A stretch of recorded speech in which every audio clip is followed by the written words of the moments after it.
Welcome to another edition of Soul Sim Plays. As usual, I am your host, Soul Sim Mirak, and with me this evening is Low Rice Bean,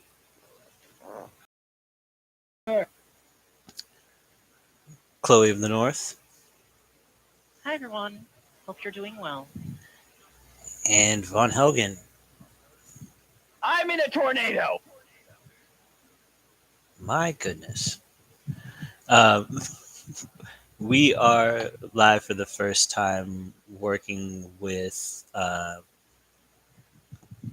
on aspects and envoys. You're witnessing session 0. Um, at present, and Chloe. Well, we found who the murderer was. Nah. It's, I have a strong hatred for Okay, so Jarl that's Baldrick and Whiterun. what's happening. Okay. So this is it's personal while also being not personal. All it's So he's gonna meet Legion's followers.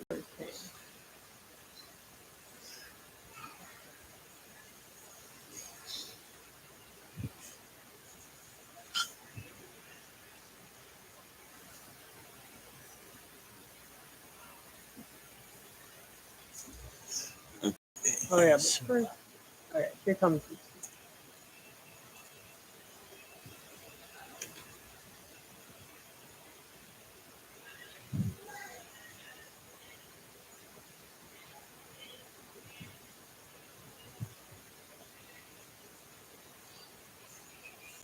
I'm also role playing as the only Stormcloak shock troop.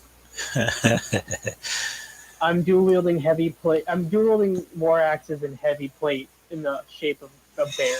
Mm-hmm. I have to be the shock troop. Okay, so this is gonna be. This leads to a very funny image. Our battle plan is to just send Jeff the Dragonborn in. He'll take care. Classes. Well, there's also the battle cry option for the Nord, and like I wish they actually made it a yell instead of like a procking ability. Because like I want to yell with these Stormcloak troopers with my character. I want to hear their voice scream in a battle cry. Back down to 14.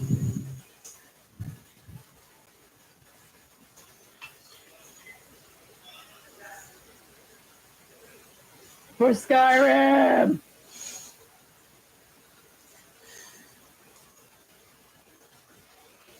Time to carve up from Imperials. Oh, I'm so excited. The sieges are my favorite. I wish they could do it in a modern day engine where it'd be amazing. But battle play, I'm gonna smash the 2 barricades immediately and then battle cry.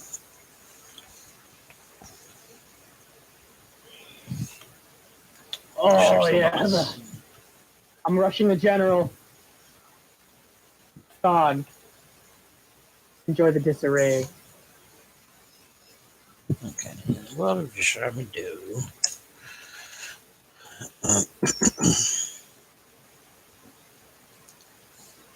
I feel like it's the same principle as the orc in Two Towers, where like bring him down, because I'm getting peppered with arrows right now, but it's not stopping me.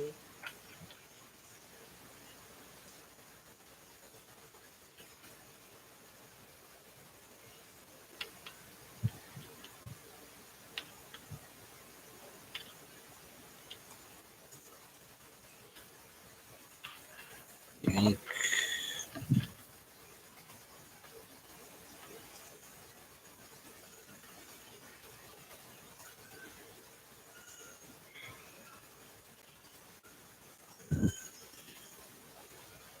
Available. General does not live. Arrow to the eye socket.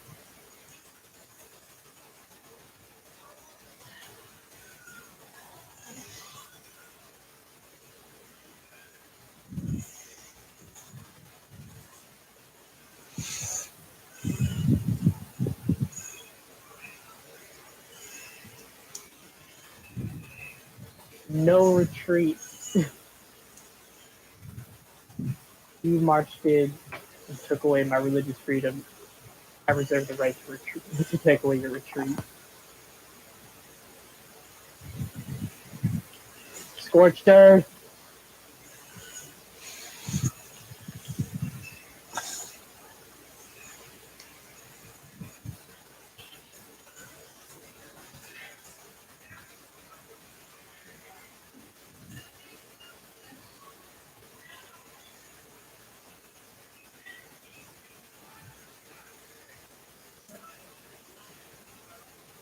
So I was in the elevator today, Mm-hmm.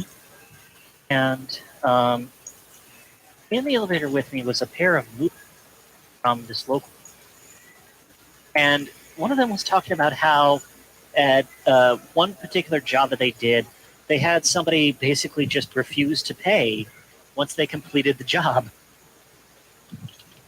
Mm. Just Yeah, I've heard about people doing like, stuff like that. It's like, it's like, why? Why ask somebody to invest their time if you're not going to pay? Like knowing full well that you're going to gyp them.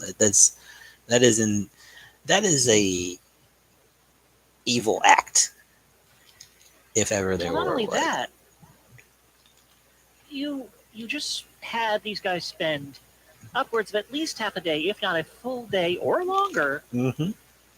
coming in, moving your stuff from the truck into your home.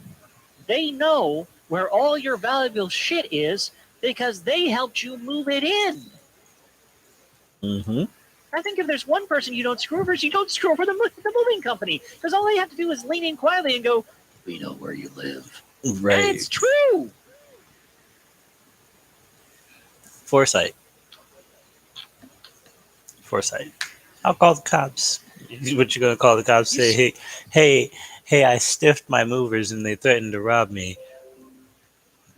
They're probably just gonna let that call go. It's like just straight to dispatch. They just let that one just. It's just gonna fly. It'll just be a thing. It's just something that happened. Well, we called the cops and they didn't show up. Yeah, because you deserved it. Like there yeah. was the justice was not showing up. Like even if they just moved all of your stuff outside onto the lawn, didn't take anything, just moved it all outside. Like, but if they route you, they'd be justified because they need to get their money back. That's Yeah. how the streets would handle it. See, everybody likes to think that there's no honor among thieves or honor in the hood or honor in the shadows, but the honor in the shadows comes from understanding that you don't want the smoke for disrespecting somebody. So you maintain respect so that your life is easier. This is that's just logic. Like things are easier for you when you don't piss off the person who has the power to crush you. Yeah. There's a scene from some TV show where the guy was talking about how he was a criminal that fought other criminals who basically broke the code. Mm-hmm. And how he hated the idea of there's no honor among thieves. I was like, there is honor among thieves because I say there is. Right. I am proof that You there know, is honor among thieves. You break the code, somebody calls right? I me, mean, and I'm coming for prime you. example. Prime example, because it's relevant to what I'm currently playing, is the Dark Brotherhood quest line, Hmm. where Astrid breaks the code and sells you out. And the comeuppance from that, the entire guild is destroyed, save for 3 people. People who honor the code.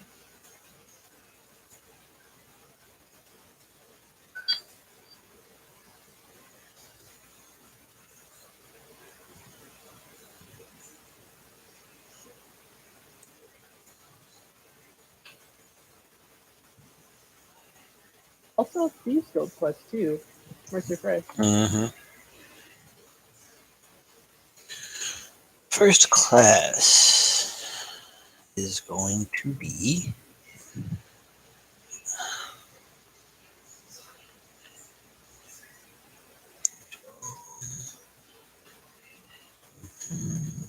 Control D. Um,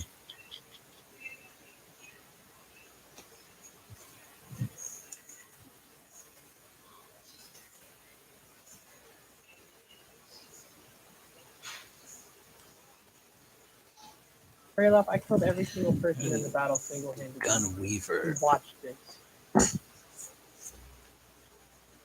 I blitzkrieged them worse than they did the Imperial capital. There were no survivors.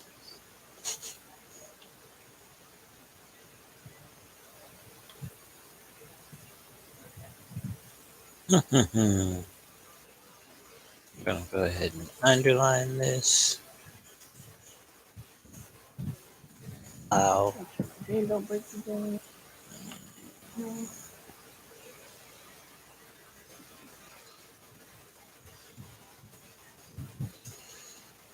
Okay. I wish you could name your Skyrim files besides your characters, so you could like name like this is the point where this is like where you start.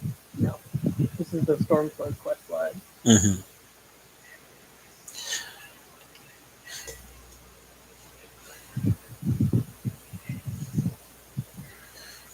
So a gunweaver is one who manipulates the weave, or rather, focuses the weave through a firearm um, to yield various effects.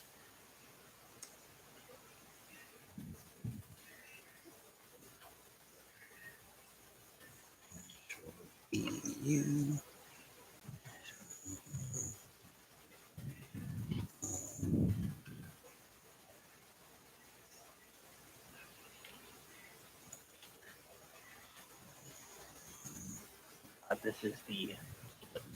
This is the swag mobile. Come and fuck your bitch. It's called a tuk tuk, and it's like a Mini Cooper on two wheels, basically, with open doors.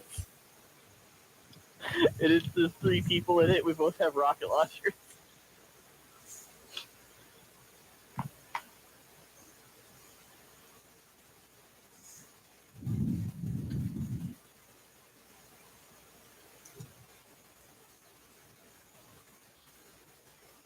All right.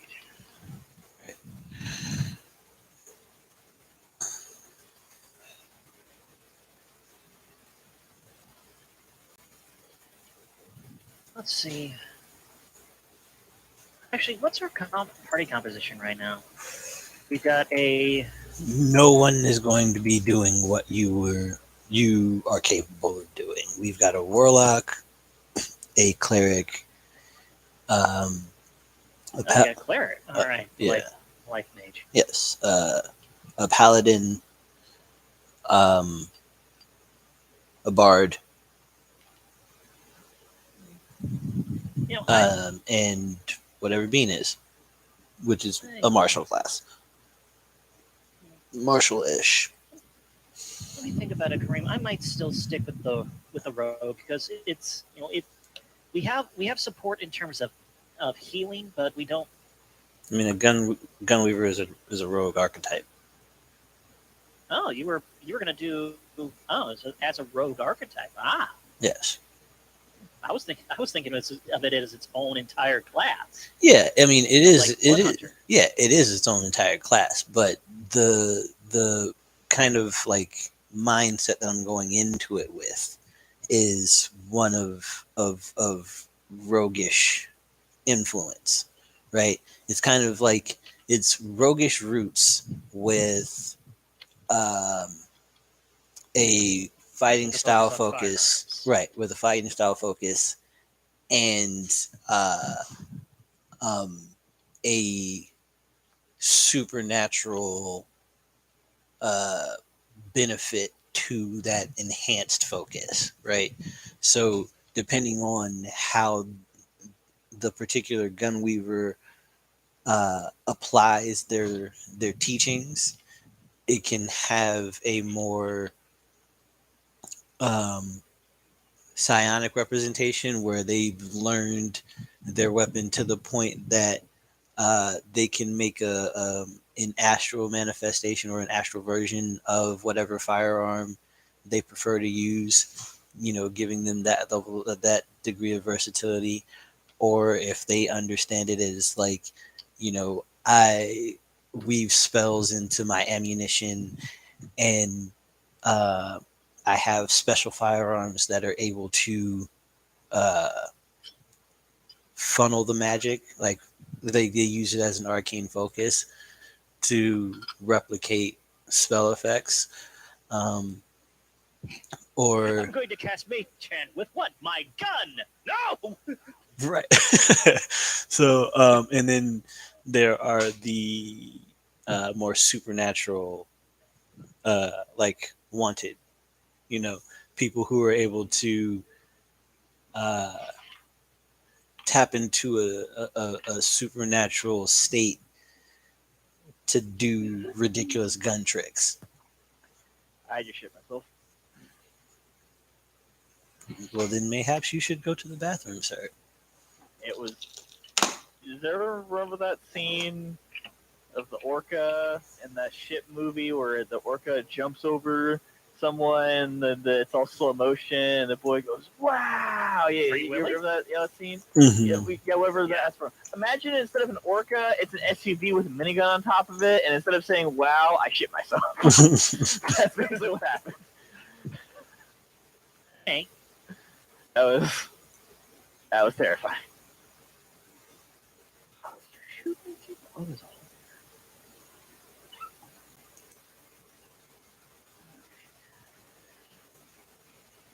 Nearly done adding the legs. After this round, I'm just gonna log back into my thing and keep characters. Oh, this guy in chat is complaining about a medic.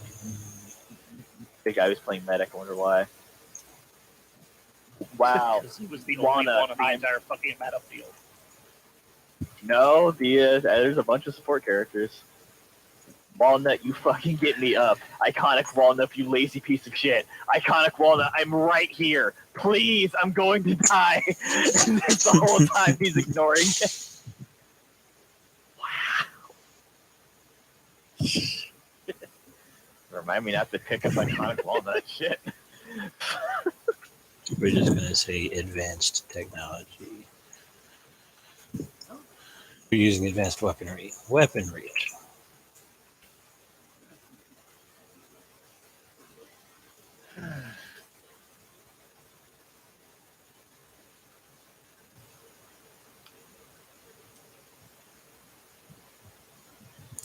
All right. So, let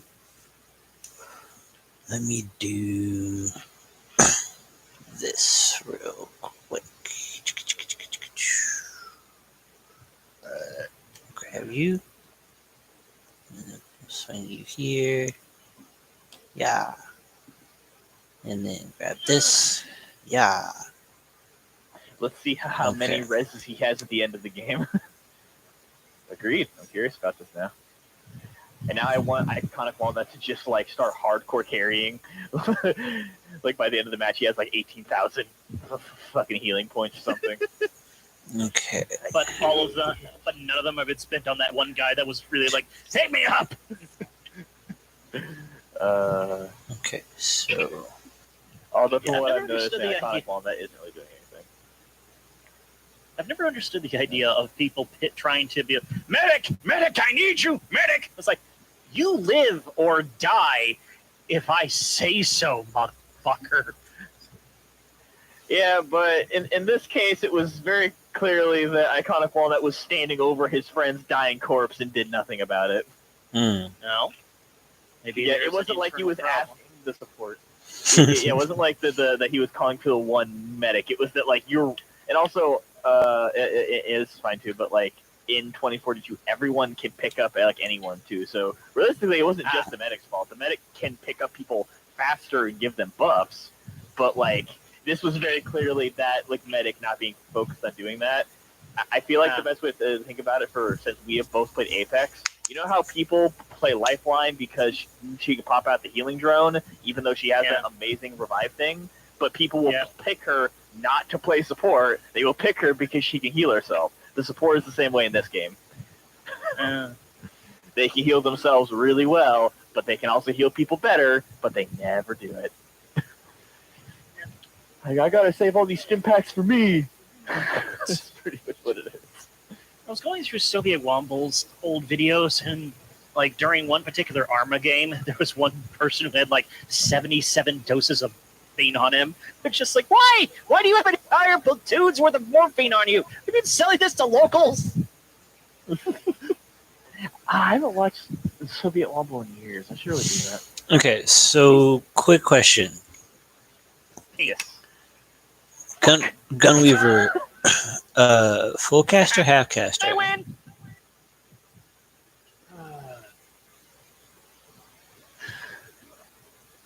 I mean, probably half caster, honestly, but I don't want them to be a half caster. Or special resource?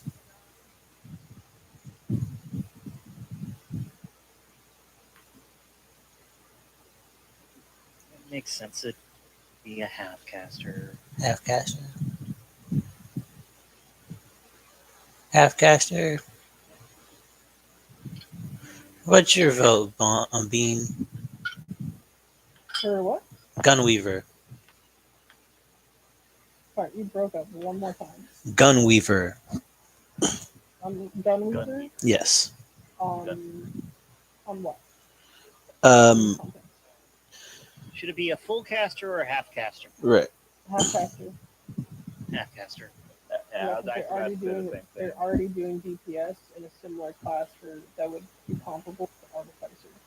But you're foregoing the Artificer, so it would not be for casters.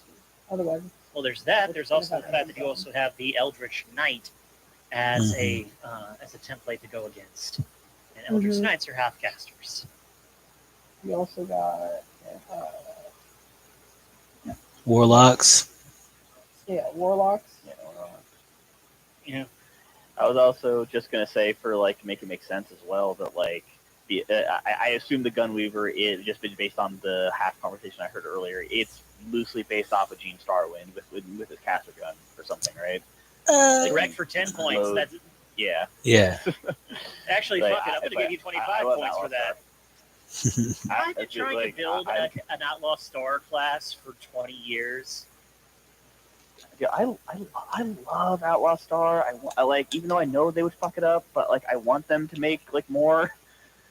Like well, anyway, before I get off on that, I was just gonna say it just makes sense for it to be a half caster, considering that you yourself are not casting the magic, but rather you are producing the materials and then using a magic medium to cast, like said, the cast that spells. So it's not like you're generating the spells yourself. You have a device that lets you do that for you. So, and I don't even entirely understand what you mean by half caster, but since you said Artificer, I went, okay, no, I understand now. But like, well, in that sense, I would say definitely half caster, since you can't Artificer, Ranger, cool, Paladin. Yeah, okay. Which I just not thought of a cool thing that like at 16th level or 20th level that you can have the Gunweaver have like a last ditch ability and a straight up like as a bonus action, like once per day you can actually take a handful of bullets out of your pocket and just like throw it out like you have a bunch of pebbles in your hand, like the way you throw that, and it just casts all the spells like associated with the handful you grabbed. But like that's like a end game level thing where you just throw a last ditch effort shotgun blast of random magic at whatever's in front of you. Pocket sand, except it's bullets. Pocket, god damn it! All right, well now we have to figure out a class that is just entirely based around pocket sand. And jokes aside, though, I like the idea of a sandmancer. That's just like his whole thing. is basically a crocodile from One Piece, but a low level spell he has is literally just pocket sand. But Well, Bard's there's a Genasi full as caster. a sorcerer, and then or as a warlock. I think it's there is a bloodline for Bard is a Yes, full do caster, that. y'all. What? Bard. Yeah, Bard's a full caster. That skill Yeah, monkey is a full caster? yeah. Yep. Bard is like if you want to do a little bit of everything, Yeah. play Bard because it's like sweet. I get to do damage because I get if I go College of Lore, I basically am I'm an almost better wizard because I can actually take a hit. Mm-hmm. You know, Yeah, I can get ace. I don't fall over if a kobold breathes on me. Okay. I can support my team and actually help us, do damage and turn a fail into a win. Right. I can heal myself and everybody else around me. And if I need to, I can pull out a sword and get in there. Granted, I ain't going to be great at it, but again, jack of all trades, master of none. I And on mean, top of all that, I'll be our skill monkey. as soon as they removed base attack bonus in favor of proficiency bonus, everybody is as good as everybody else. It's just how many different ways can you do things in like at the different ranges.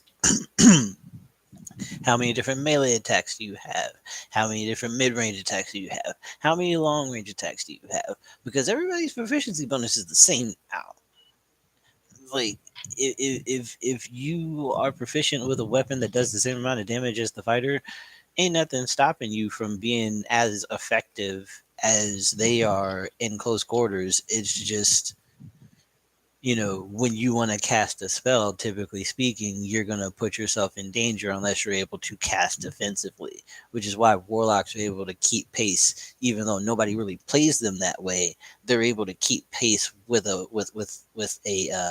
ranger or a paladin or a fighter because they have ways to magically enhance themselves with a bonus action and then still use their attack action to do the same kind of damage or the same kind of enhanced damage that you would see a ranger, a paladin, or a fighter to pop off with, or even a monk for that matter. But yeah, The major problem, honestly, is the fact that you don't really end up with a lot of. At least I haven't seen a lot of maps where players have like, okay, what's your maximum range? 400 feet. Well, largest map I have seen personally is like maybe 200 feet by 200 feet. So it's like those characters that really specialize in like I specialize in long range attacks. It's like great, you will be near useless for most of the campaign. unless you have a DM that loves to do gravity things and trajectories and distance shots and all that good stuff. Like to see people coming from a long way off, kind of thing. So I think what we're gonna do Alright. So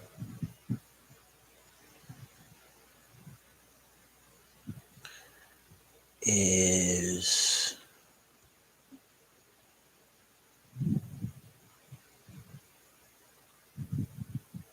yeah, okay.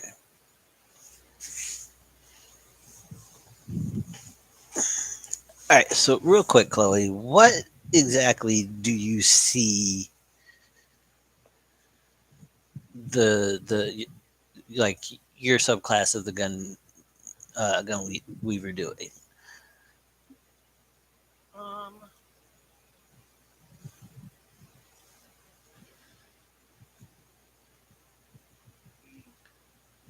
there's a lot of fun options. I was originally thinking of sniper class for really long. There's like a gunfighter who's basically up close and personal. Basically, we can tie him into a Cree from Fan the Hammer, that sort of stuff. Mm-hmm. There's the caster, which would be, I'd almost say the caster would be the equivalent, kind of like the College of Lord Ball, Mm-hmm. in that they would get access to higher level spells and that sort of thing. And that one, I feel like that would be a slow. Like it might not be the strongest, you know, at the start, but once you get up into 10th or 12th level, okay, well, DPS is now me. Mm-hmm. Uh, Okay. I think I would probably personally. I think I would personally go with like the caster. So Mhm. I also want to see what we come up with for the gun. Okay. And we don't have to figure this all out today. I mean, I know. I'm the one who came up with the idea. I can do it. I'm aware, but I am also intrigued by this concept. And Bean is currently ensorcelled in Skyrim, so No, I'm right here. I mean, I'm okay, playing it. yeah. I mean, Shut up. so He's ensorcelled. in Can't hear terms us. of Oh well. He felt it safe. Oh well. in terms of uh, focus capacity for developing your class, you're occupied with Skyrim at the moment.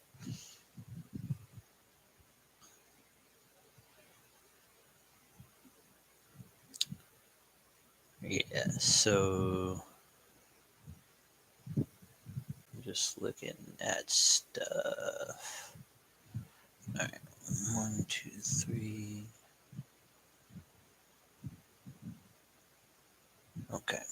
Stuff and things. Mm-hmm. Got to insert a table. Tables are fun.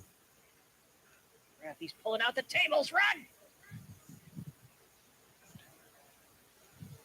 So we're gonna do 9 by 20.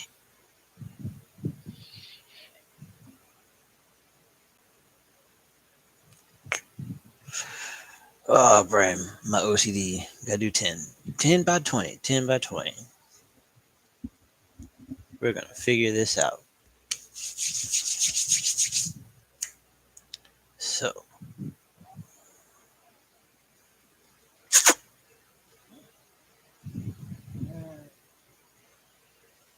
That's how that does. That makes much more sense. now we're gonna select a whole table.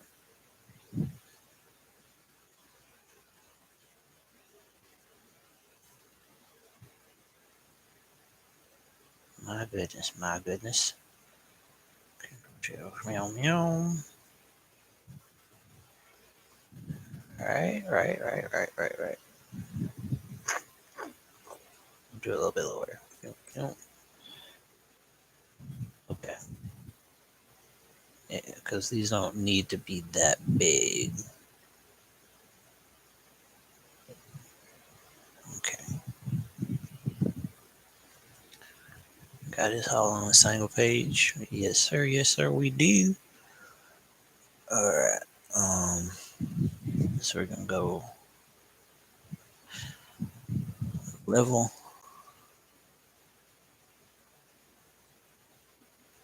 and actually 299. Control V. Center and tension. Control Shift E. All right, bet. Okay. Um.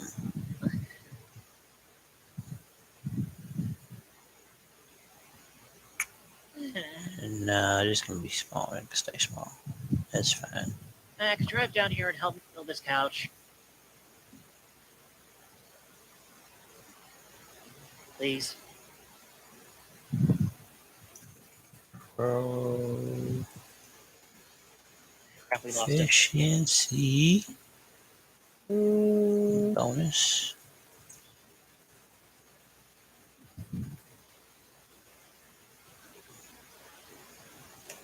This can be more narrow.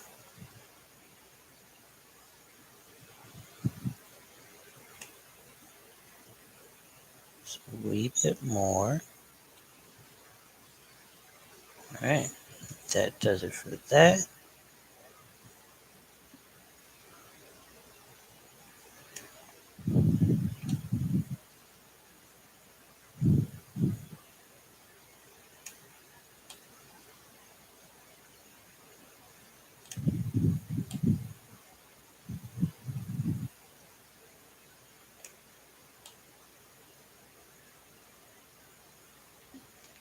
We'll do fifth.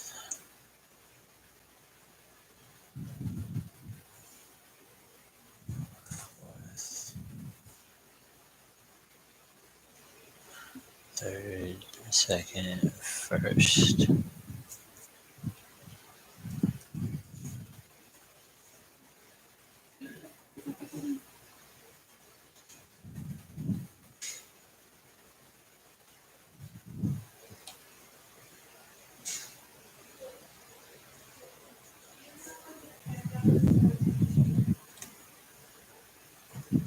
What happened, baby?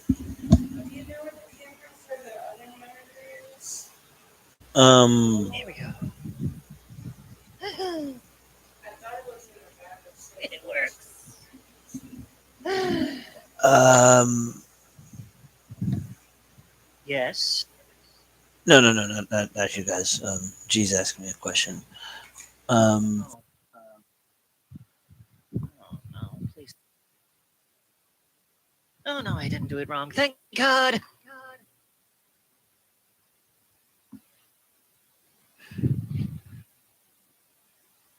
Just don't think I did it wrong. We'll find out soon. If it wasn't for the fact that I feel like our party will probably need a straight man at the point, based on some of the exciting characters we already have planned. I might have ended up choosing a paladin to make Caldor Drago from if the Emperor had a text to speech device.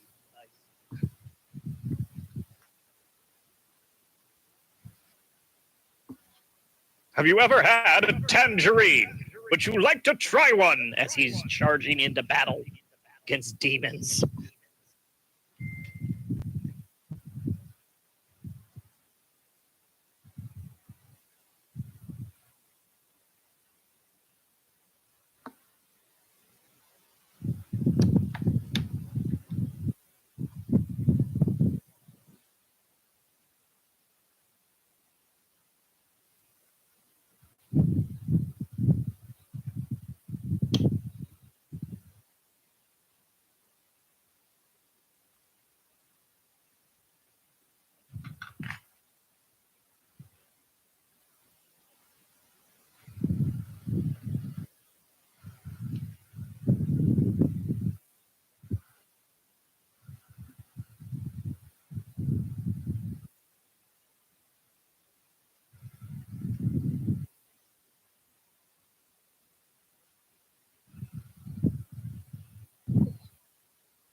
right.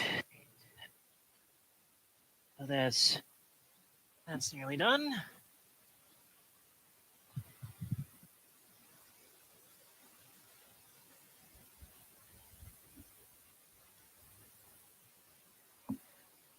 All right. Alright, sorry about that. I am back. It's all right. Everything okay? Yeah, yeah. We moved cameras around because we're getting the boys back into their own space. Um, and G's trying to find the third camera um, so that we can uh, monitor the young man, so we can monitor them separately, even though we've got both cameras in the playroom right now. Right. So that's what that was.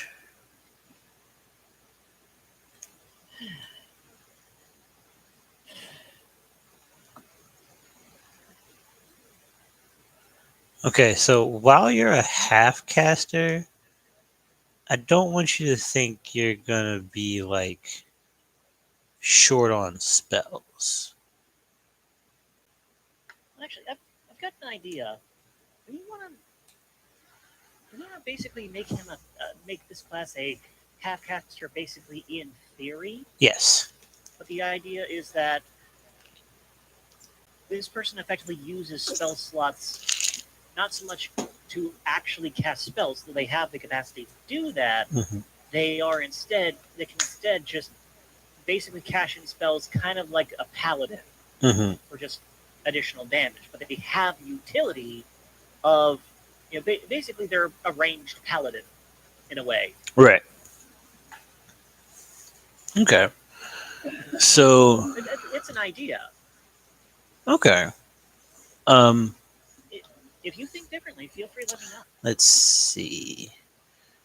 Because and actually, I wanna do spell points more than spell slots.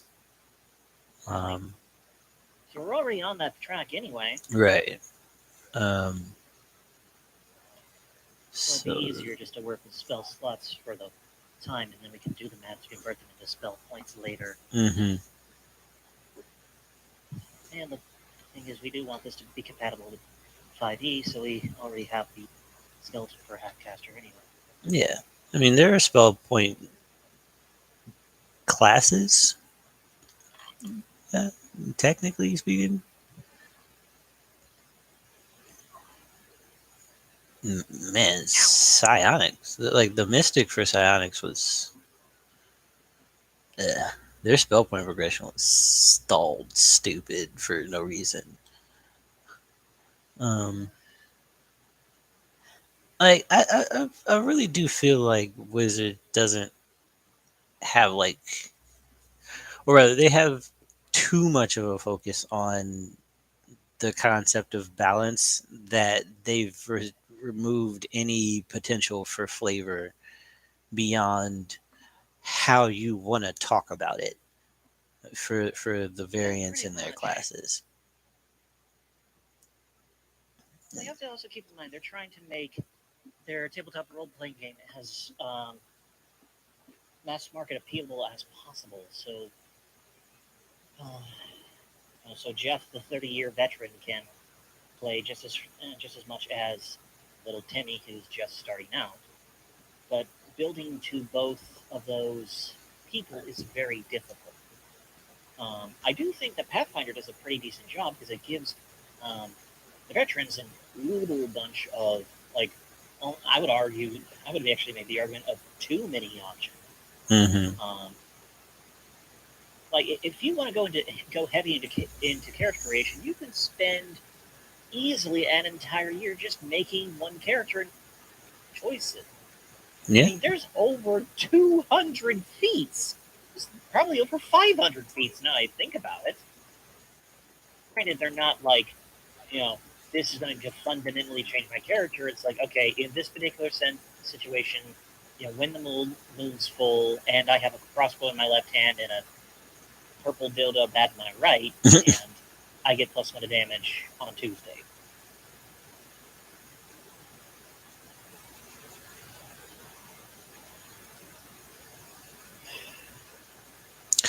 So I But the think we're point is gonna that do there's a lot of variety. right. Yeah, I think we're gonna do spells known and and spell points.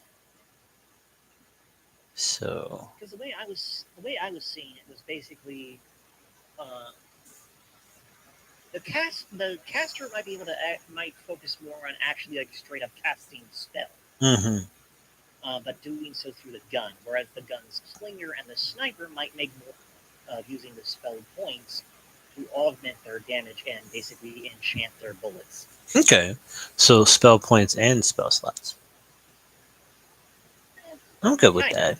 Um, yeah. yeah. So So, for example, a paladin might go, okay, I don't care what your damage resistance is. I'm about to pump 87 points of radiated damage up your butt.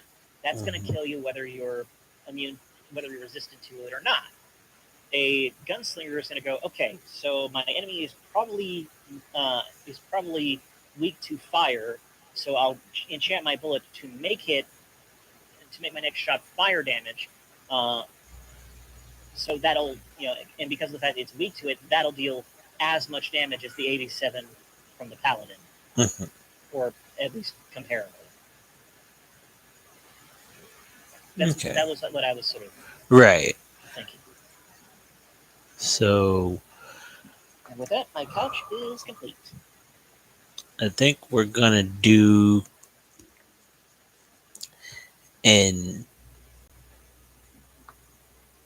I'm prefacing this with I understand it's me. Okay, we're gonna we're gonna do a very weird blend of monk, rogue, and artificer.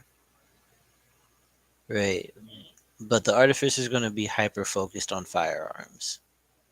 Right, so um, you know, while they can make magical firearms, uh, they're foregoing the ability to make other magical items, right?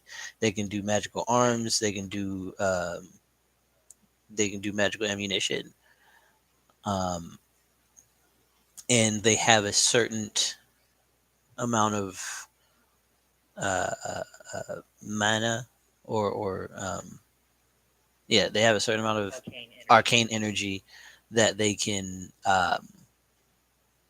emit through the gun before needing to, I guess, like exchange the cell, right? So they kind of have like a reload mechanic, but this affords them the benefit of a gradually growing weapon, right?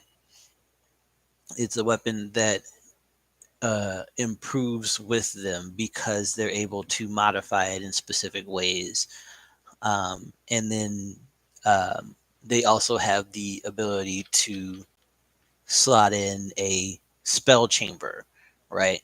They spend uh, we'll say 4 hours preparing their rounds. Excuse me. Um, Well, no, maybe it's you not could so make much it like mhm, akin to like choosing your spells in the morning. right. Like, So yeah, you have um, an- uh, a unique crafting skill, like a crafting feature for your rounds. So you'll have a certain number of rounds that you'll be able to make, like that you know how to make, and that will increase over time. mhm. Um, and then And Uh, chat, I know some of you might be thinking, well, why doesn't she just play, you know, a characterized magical archer fighter subclass? No. Because that class is boring.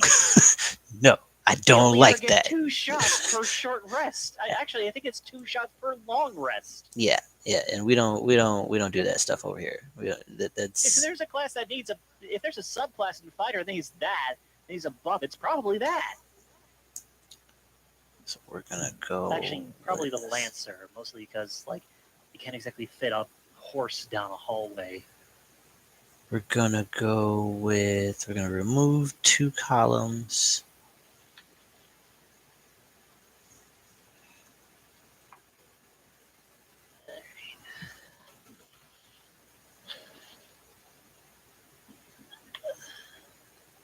We do 2 columns. Just stubbed my toe and it hurt. So we've got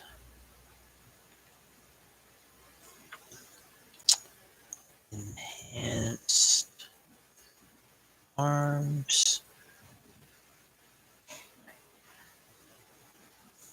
So you are gonna go this way. I just realized I may have put the. I don't think I put it on backwards.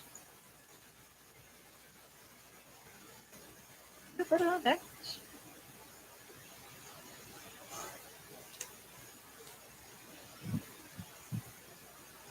I may have put this on backwards. It happens.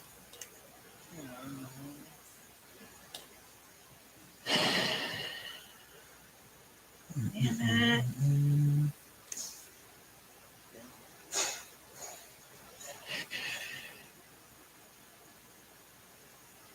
Alright, I'm gonna worry about that in the morning.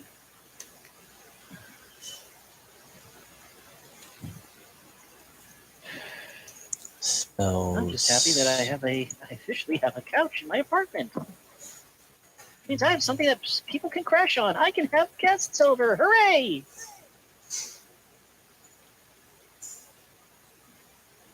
Mission accomplished.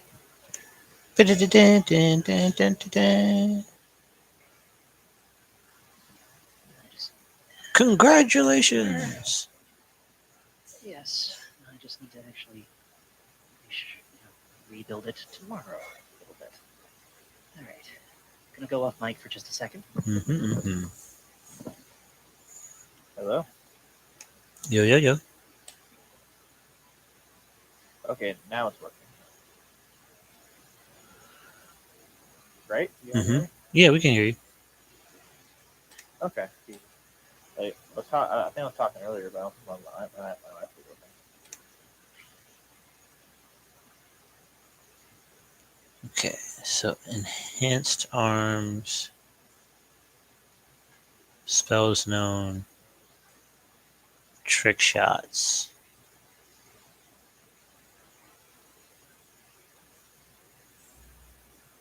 So, where would I go to roll my hit points?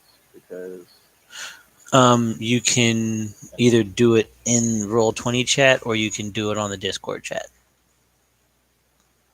And for both, it's \roll and then space whatever number and D whatever number.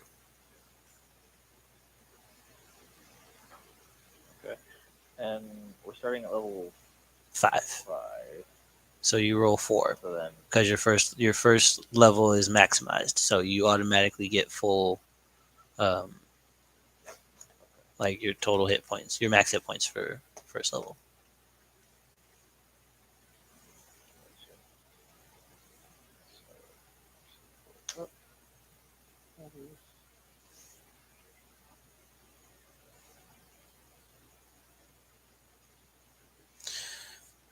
Boom, boom, boom, boom, boom, boom, boom, boom, boom.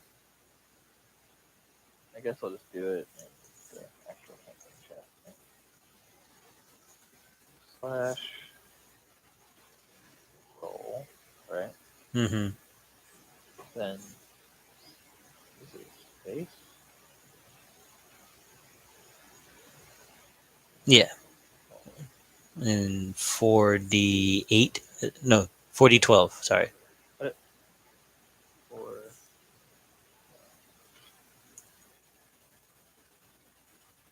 This is going to be spells.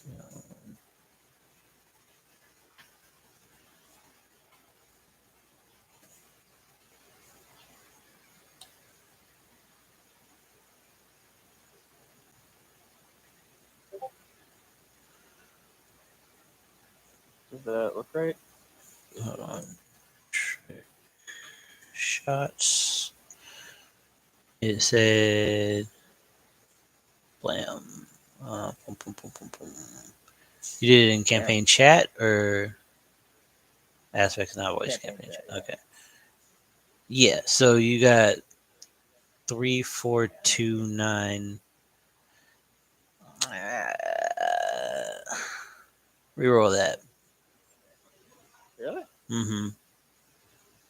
Okay.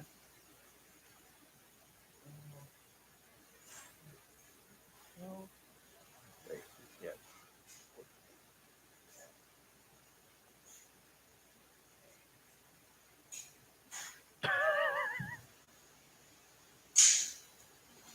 All right. Here's what we're gonna do.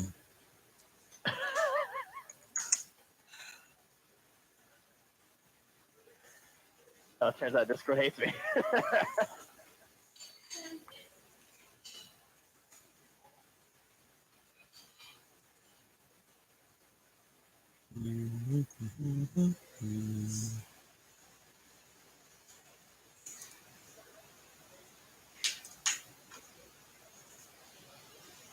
There you go.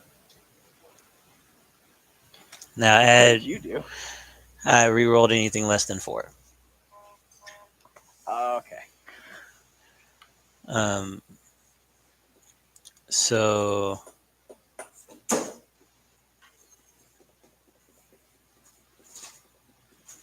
I would add a 12 on top of that since that is correct. the base. Right. So that'd be 55. Right, and then you also add your Constitution modifier times 5. Constitution modifier.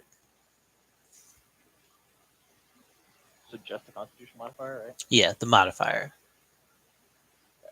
Your con score is what now?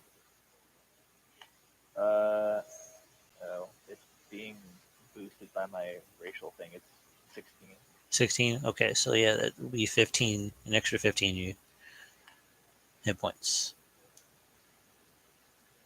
Wait, an extra 15? I thought it was just plus my con. It's your con mod every level. So Oh, every oh. yeah, so your hit points is a D12 plus your Constitution modifier each level. So since you're level 5, that's your con mod times 5. So I'm at 7. Hero? Jesus. Hello? Who left? Oh. Chloe? Oh yeah, she said she'd be back. She stepped away for a second. She'll be back. Alright. Which only tells me I can't wait for the first session that, like, alright, John, you get hit, take 30 points of damage.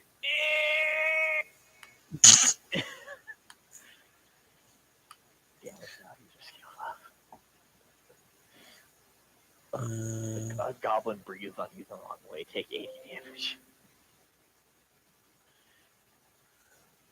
Boom, boom, boom.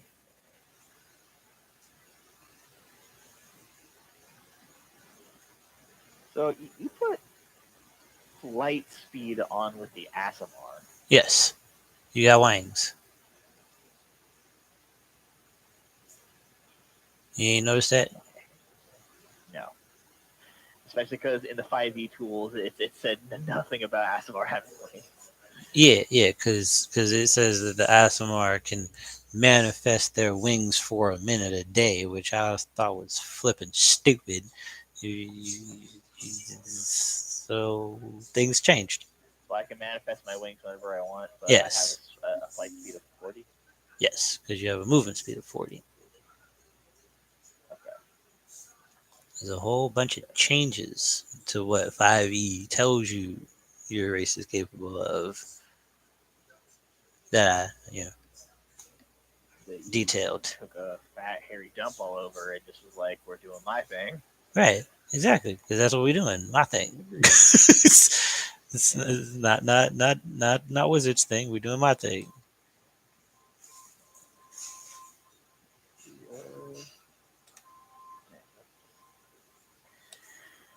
Okay, I'll play more 2042 here in a second. I'm gonna connect my computer back to my monitor just so I can have better sight on what I'm typing. Ugh. Oh yeah, so me and Dad were in the kitchen earlier. We were thinking up of a funny NPC you could have that's like this high aristocrat, high elf, Hmm. like super high up there, but young by high elf standards, and he's obsessed with drinks, like annoyingly obsessed with drinks Have you read to the these point where like books? This he novel like he series? It's amazing. he styled his he styled his hair after him. He tries to dress and train like he does in the stories. So like, he's a very capable like ranger fighter. Like he really is. Like let's just put it bluntly, he's the equivalent of Drift. Hmm. But the thing is that it's going to be a don't meet your hero moment because in reality, like in all the stories, Drift was actually there. He was just the scoundrel of the group, and he actually played a very small role in all the battles and all the stories that he was in. And after he, retired from adventuring, he just straight up was like, "All right, well, everyone who knows who I am knows what I did and how like I did it. So I'm just gonna write my memoirs that just turn into my stories." And we'll say he multi-classed into a bard, and he just wrote a bunch of stories that, as we know them now, are stories of Drift and actual D&D. And let's just say that those stories, over however long Drift is alive, gets eventually passed down, and that's how eventually that high elf aristocrat got a hold of them, became a Drift fanboy, and maybe at some point in the campaign you have it be that he does meet Dritz, but he's like, like he runs a bar downtown or something, and like, he's kind of he's washing glasses, and let's just say that that high elf kid is oblivious to the fact that it's Dritz, but like maybe because like we have it with my character who has the actual records of those events. Like I walk in the bar with our group and I just notice them immediately, like, oh shit, that's Dritz.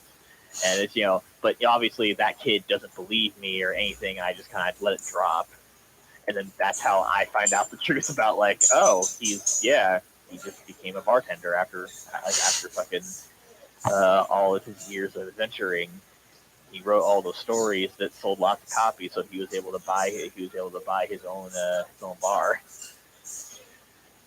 uh, or something like that. Because you could also have it be that like that's a bar that artists like to frequent whenever they're not in an adventure, and it's just Dritz is just the bartender, but no one else really pays in mind because in all reality, Dritz isn't actually all that important. He's just a drow that was there for the journey with people, and he eventually got the money he needed, and then he just stopped adventuring because eh. You can also make you can make it, as my dad put it, don't make him necessarily incompetent, but Hmm. like he's not what the stories are. He's not this amazing ranger who can command animals. He's not capable of taking on multiple demon level threats at once. It's like no, he's a dude who is probably in the back with like a dagger in a lute or something. And like he still helped out. He's still a capable fighter, but he's just not quote unquote drift level. Hmm. Okay. We just thought it'd be funny too, because like with how I was talking about the characters that I know y'all are playing, and I was telling him about it, and I thought like, oh man, it'd be really funny if someone was playing a character who was like a drift fanboy, The room. as a way to make fun of everybody who makes the drow. Like, oh, I'm a drow, I'm a rogue, I have a crappy backstory. It was like, oh, well, what if we make someone who was just like that in D&D? He was just a Dritz fanboy. That was funny. definitely a solid idea. Put bigger screen so I can see it properly. Put this over here.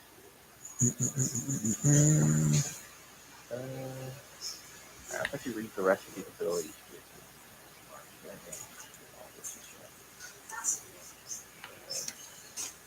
Wait, healing hand. As an action, you can touch a creature and roll a number of d6 equal to your proficiency bonus. The creature would gain the number of hit points equal to the total roll plus your charisma modifier. You can use this trait as a number of times equal to your proficiency bonus. You regain any extended uses when you finish a long or short rest. What the fuck?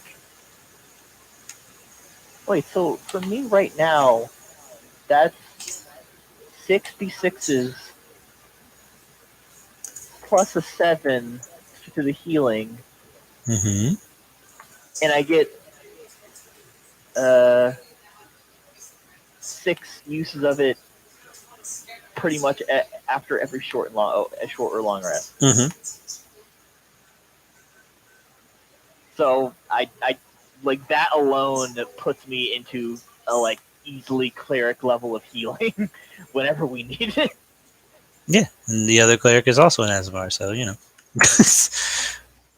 God damn! Y'all How are the fuck are we supposed to die? I mean, I say that out loud. You'll come up with some bullshit. Oh, it's a Tarrasque. You can only harm by breathing on it wrong. Tarrasque is Have not fun. actually a dangerous creature by stat block. Like by stat block, it's nothing. It's a big thing that Our characters definitely isn't. that takes reduced damage from most things, but it can die like anything else. It's just you have to get a little creative with it because of how big it is. It's not a dangerous thing. It's just big. Like it doesn't have any special attacks. It's just like imagine Godzilla without the nuclear breath. That's what a Tarrasque is. Yeah, he That's still can. terrifying, but I get Yeah, your point. yeah, he's still terrifying, but a lightning bolt can work that man. You Yeah. you put a bomb in his mouth, he gonna blow up like anything else. But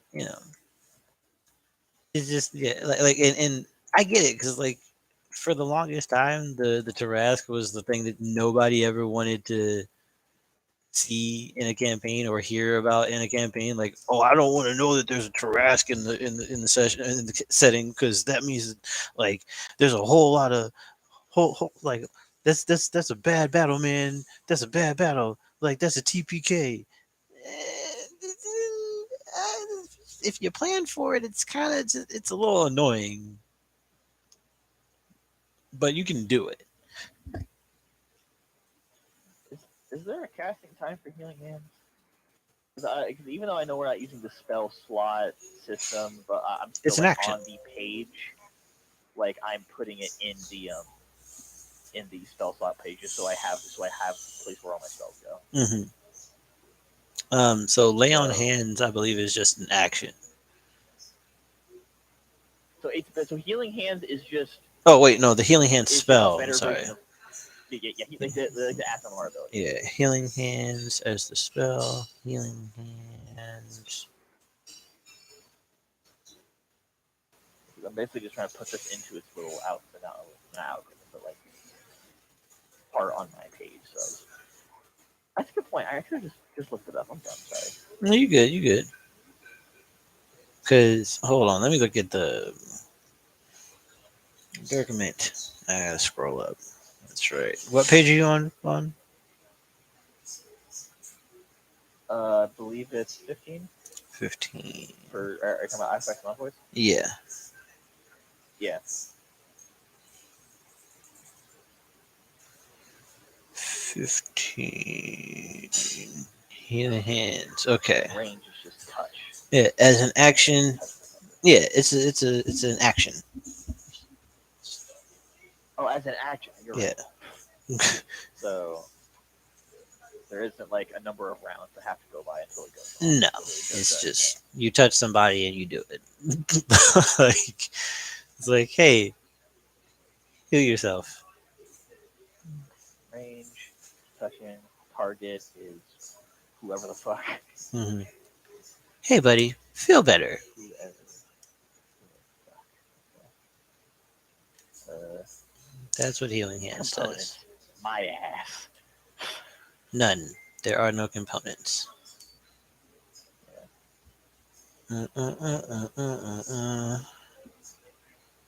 So,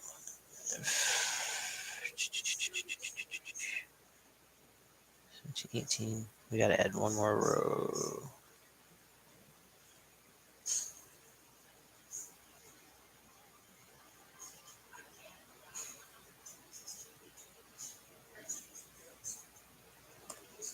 But yeah. Okay. 18. 18. 20th.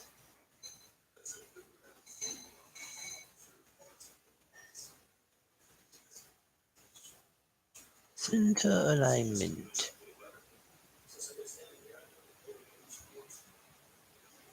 Okay. Uh, uh, uh, uh, uh, uh.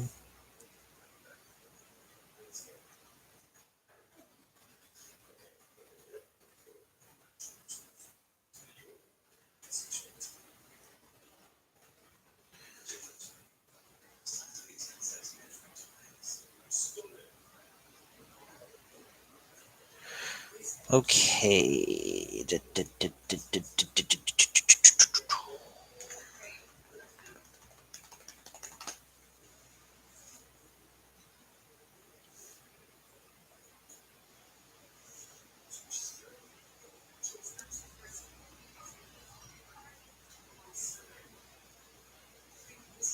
I'm glad that the one thing I like about this is that like because I was able to customize it to however I wanted it to be to make it to like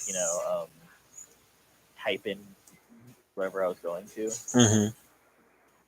Um, it just says healing hands, casting time, action, range, touching, target, whoever the fuck I choose. Description: I smack someone upside the head. They heal. Wait, why did it change all of that? Oh, I'm trying to put that. That's not good. It saved the other thing I was doing. Yeah.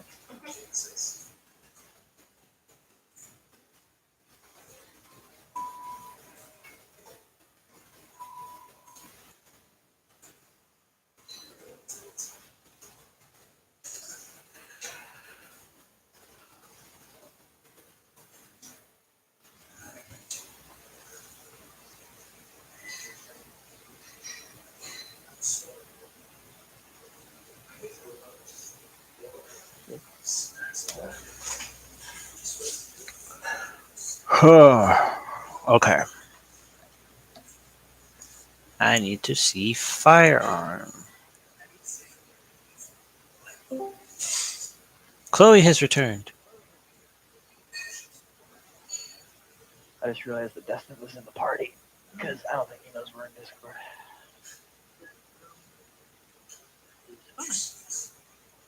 All right. So, Chloe, we are on page 30, the very last page of the document.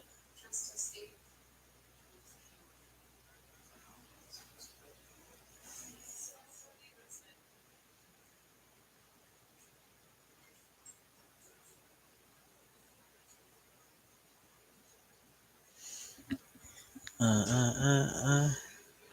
Can people hear me? Yes, you're actually a little loud, but yes, we can hear you.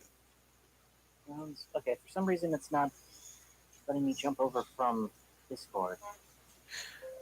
So click on the actual chat window, like the voice chat window, and then in the bottom of the black screen where like you have everybody's like cameras, uh, to the left of the speaker, should be a little like phone icon that says transfer to console. So it's right next to the camera. So I'm not sure if you have the stream open, but you'll be able to see it from there. Just click on like.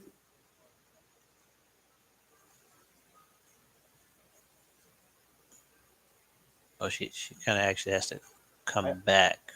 I, I, I was about There to we say, I go. think she might be trying to join from her From her PlayStation. computer, maybe? Because she's already on her PlayStation, or at least that's what it says on here. Oh, okay. All right. So then Chloe, what you would want to do? I would ask her first. I don't know. She's on her phone. Yeah, she's in there on her phone. So, um, I was giving her directions for if she was trying to do it from PC, but um,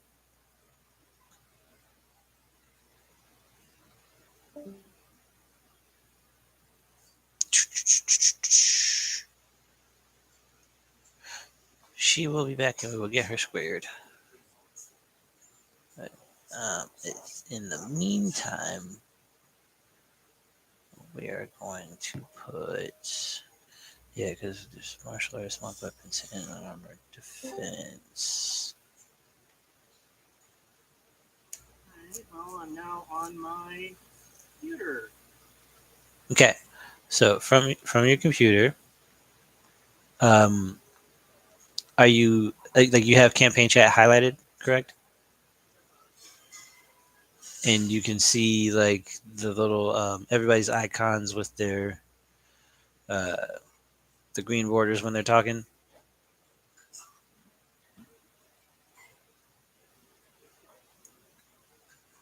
If you can see that, then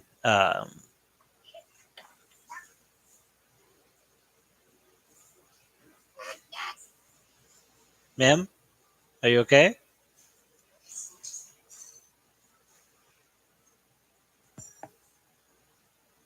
I'll be right back. Okay, we'll be right here. Hey, Oy now vey. on my computer. Cool. So, um, click the campaign chat voice channel, Yes. right? And then next to your camera icon, there's a little tablet with a controller in front of it. Click that, transfer to console, transfer to PlayStation. There is not. Is your PlayStation or are you in a party in your PlayStation? It should have been partnered. I mean, I was literally on. Yeah, but your PlayStation is on, correct? Yes. And you're in a party on your PlayStation because it can't transfer to a party that's not open.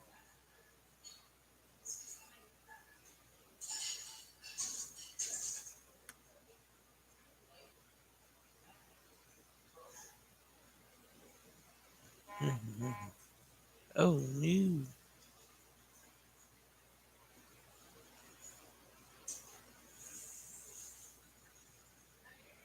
Him. There.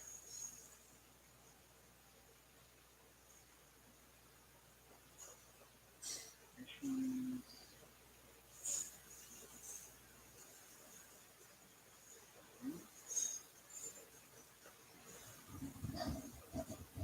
He opened the soundboard. Starting activity.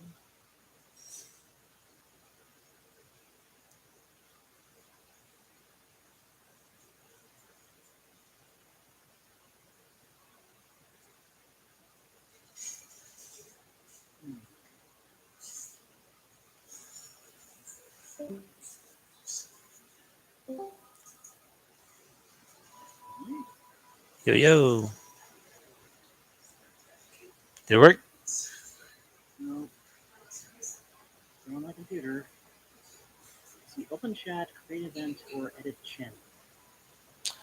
Um, okay, so when you hit campaign chat on the right side, you have the black screen with everybody's icons, right?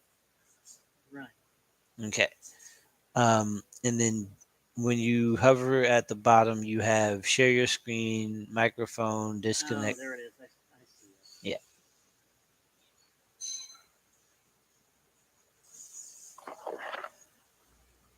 Deep breath. Everything's okay. Are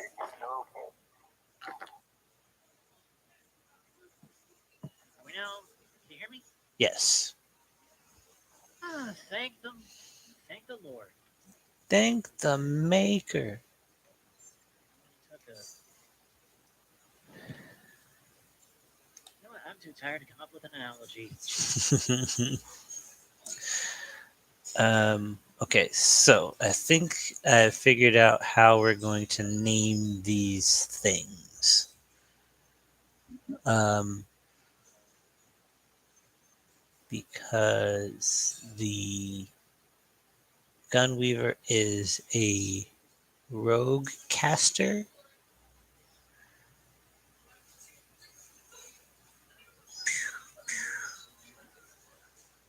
We are going to I'm not sure if you have the document open right now or not, but um, rogue monk artificer is what we're doing. So let me look at artificer real quick. Aspects and Envoys, Yes, page 30. page 394. Okay. Okay. All right. So, firstly, they have firearm proficiency, but that's listed in like the business of the class. So, but enhanced arms is their, for lack of a better word, sneak attack damage, right? Um, or rather, for context, enhanced arms is their improved firearm damage. Um, then they will have trick shots that they know, spells that they know, and an Overwatch range. Overwatch range is essentially a interrupting sneak attack, right? Or it's a preemptive counter, right? Um, you take a defensive stance with your firearm, and any enemy that moves within your Overwatch range, you get an attack of opportunity against that individual. And you can use a trick shot to, say stun them or trip them up or what have you. Okay. So that's gonna be the core kit of the Gunweaver. Um, yeah. So spells obviously are spells. Um, the trick shots are kind of like eldritch invocations for context. Um, like you'll be able to do a bank shot, like a ricochet shot, a um, uh, siege shot, Piercing shot? yeah, piercing shot, um, a incendiary shot, tangling shot, stunning shot, sleep rounds, and then you can also uh, uh, uh, scribe spells onto rounds. Um, and then there will be different things that you can use spell points for. Like you can use your spell points for your spells known, obviously, um, but uh, you can also use spell points to fuel your trick shots.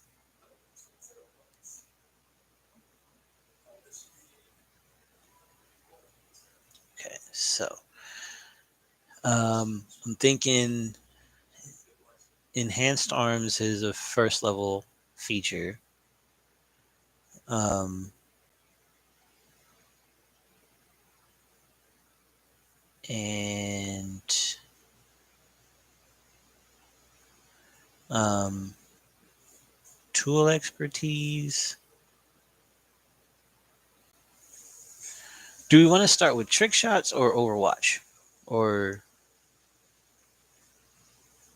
Well, trick shots I feel like are probably more important to the class than than the Overwatch? Yeah. Okay. to be So honest, I feel like Overwatch is um, would be something that I don't think the sniper class would get it, but I think I don't know, and I don't think the caster class would get it, but I think the gunslinger would. I mean, I think the sniper could also benefit from Overwatch. It's just they would have um, an increased range, like an enhanced range for it, because realistically, sniper would probably benefit from Overwatch better than anyone else because you can't move while you do it.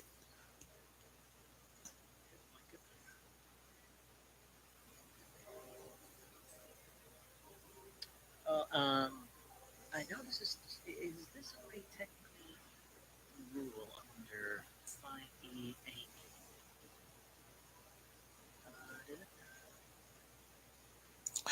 Ooh, the called I shot believe there's mechanic. there is. I don't believe there is a called shot, but there is. Um, by taking your time and lining up a shot, you're able to increase your accuracy with your attacks. You can use your action to aim. If you do, you may use your wisdom modifier. Uh, In no, addition to your dex. no, that's something else. Steady aim. I need to look this up. There's something about aiming.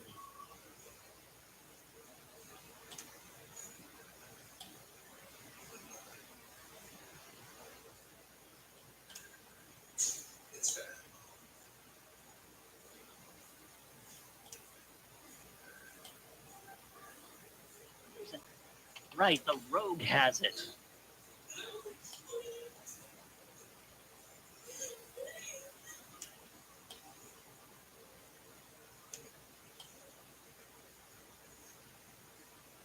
Okay. So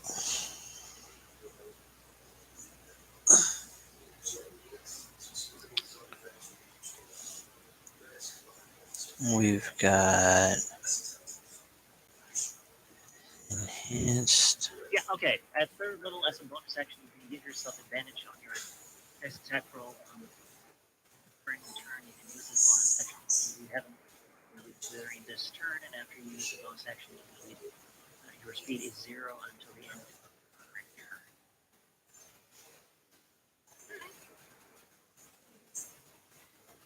So I definitely feel like I feel like steady aim just is something that gunslingers would get as like at level 3. I feel Mhm. like I'd say that's the probably even level two. I would say that's level two for level sure. 2, yeah. So level two, they get steady aim, Overwatch,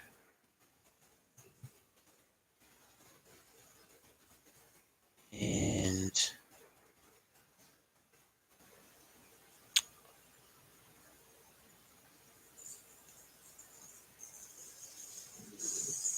yo bro bro. Hi.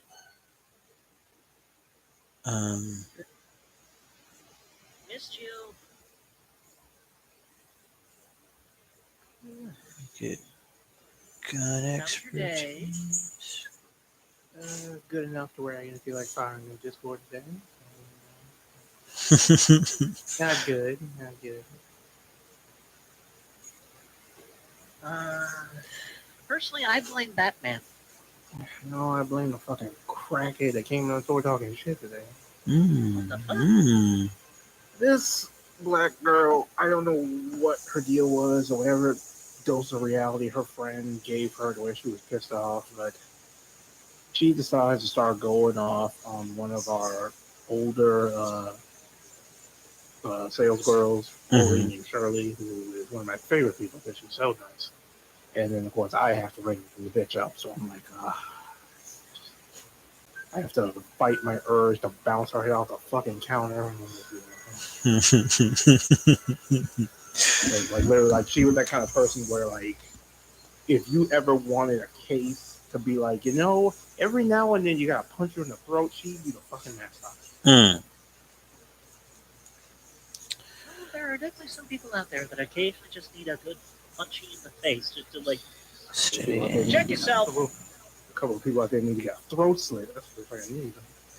And Like, and her poor friend just has to deal with her, and I'm looking at her like, I just wish she could just play in traffic so you wouldn't be with her anymore. So Dustin, for a throat splitting, would that count as a rebate for you then? No, it would count as me taking natural selection by my own hands. Okay. That's cool. That's cool. Natural selection missed this one. Clearly, somebody has been slipping. So. Gunweaver This is the Cupid with a sniper specialist. rifle going. There, this thing is hard to hit.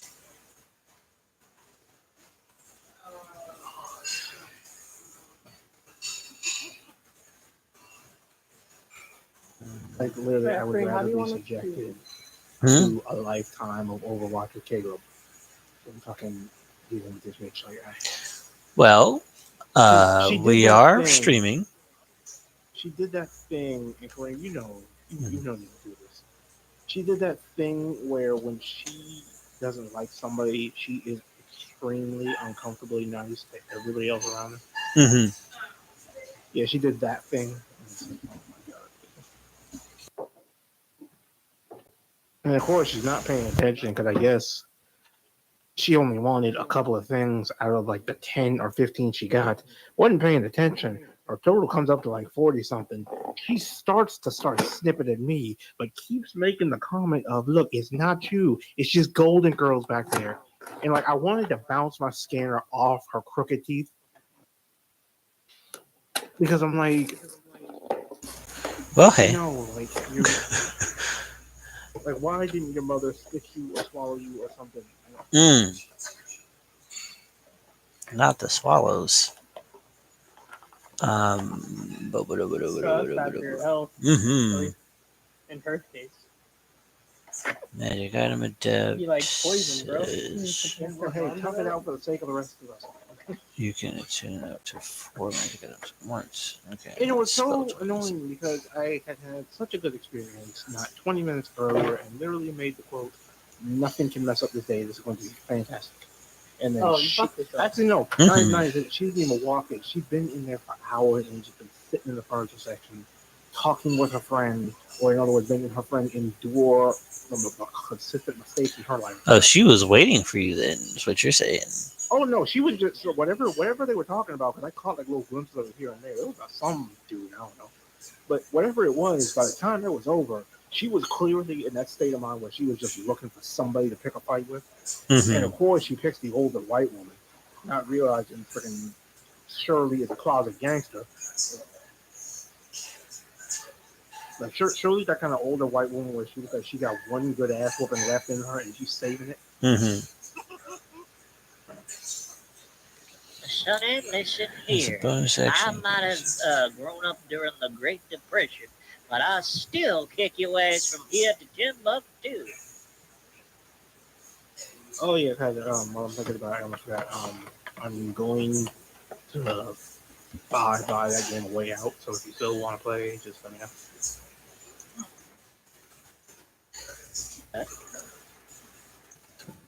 Precise aim, fine tuning.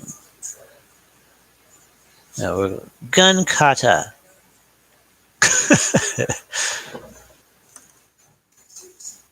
It's only like $6, and then you would only need to get the demo, so then you could just do that thing.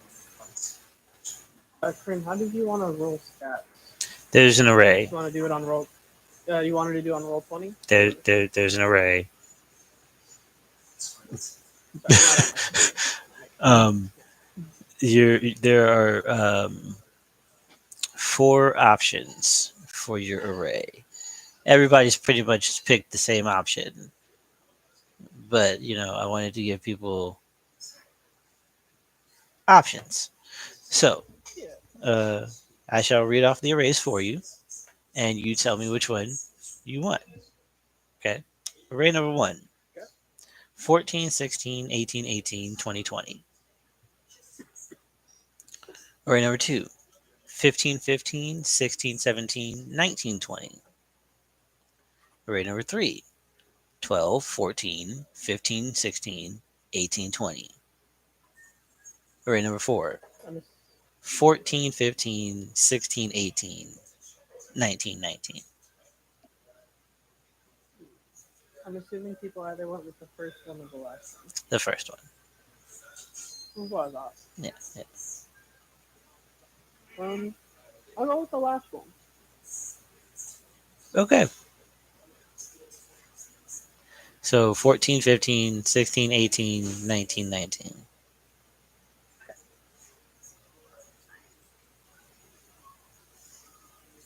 That way my stats are all close to They're not could be, but they're closer in range to each other, so I can level them out.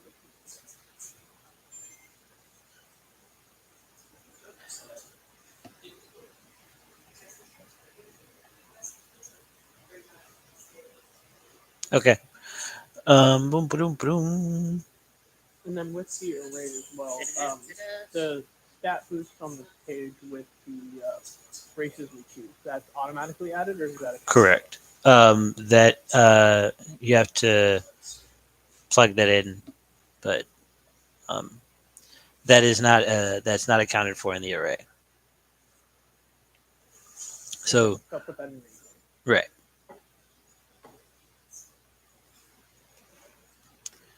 And then do we also want to go over I guess my aspect, since it has been. I think the Yes. only one here besides team members that hasn't been fully fleshed out yet. I mean, nobody's been fully fleshed out, but we've gotten core mechanics for everybody. Yeah. Mm-hmm. Um, so what I'm thinking for you, Mr. Man, if I can put a pin in the gun weaver real quick, I'm gonna roll up to production and hit enter. Pop down 12. Yeah.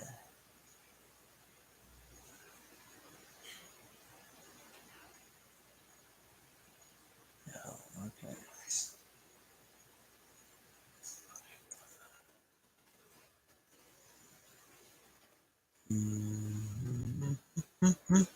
Gosh. Core talent.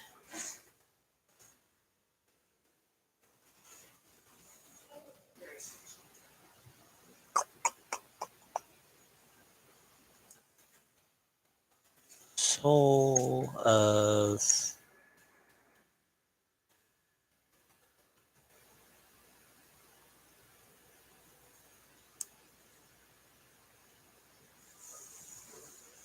Soul of Peerless Perfection.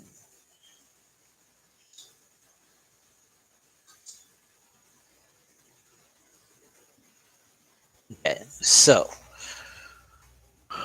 what are you thinking? Like, what is the aspect of production mean to you? Like, what is it? What does it evoke from you? Like, what is the essence of this aspect? It is creation, but creation with. I don't know. Put it. Taking something and It's turning it. so because better put it in example. You watched Reincarnated of Islam. Correct. Shion's ability after he turns into a demon lord. Shion. Oh yeah. Yes. Yeah, so it works like that, but with creating things. But the way that I create things, Shion is purple hair, right? Yeah. Yeah. Okay. Okay. Got you. Got you. The chef. Yeah. Yeah. So yeah, whatever you create is top notch. So Yeah. If I can think it, I can will it. Like what is it like? I'm essentially MacGyver. If I find the resources that I think might be able to make an item, let me see something. right? Mm-hmm. Like what are the animals, the creatures in D&D? They're like grunts, but because of their belief system, if they believe in a potted plant, that potted plant will become Quaddles. yeah, Yeah. like that. And their weapons function the same way, where it's literally like driftwood and vines, and they've made a crossbow. So when someone else tries to use it after they've beaten a quaddle, right? They pick it up and it just falls apart because it's literally just branches and vines. Mm-hmm. So another way to put it is you have Goblin Slayer, the lizard folk shaman, right? Mm-hmm. He has that. He has his catalyst. I work with catalyst, and it fabricates into the thing I do. Let me see. So 40k works, I assume, right? Oh no.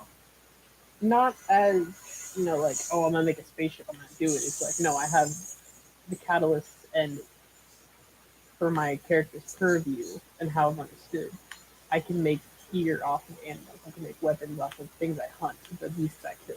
And utilize that. That is my worldview, the entirety, because I've been removed from society. I don't really think much about my ability because I just believe that the ability is something that I can do and anyone else can do. Right? It's just survival. Yeah. And I was just making reference to the fact that, if you play, to use the quote the Chloe uses all the time, if you put an orc in a car and then you put red flame paint on the car, that orc now believes the car goes faster, so the car just moves faster. I know the way that you're explaining it is different and definitely works different, but that's just the way that my brain interprets it. It's because of your understanding of how survival works for your character. You are able to put shit together that you believe this is how it works, and through your power, it works. Yeah. So, I guess one of let's the main see. things is I believe that when I harness when I use the entire creature that I hunt, right? I believe that its soul is imbued into the thing I'm viewing, so I take its ability and create those changes.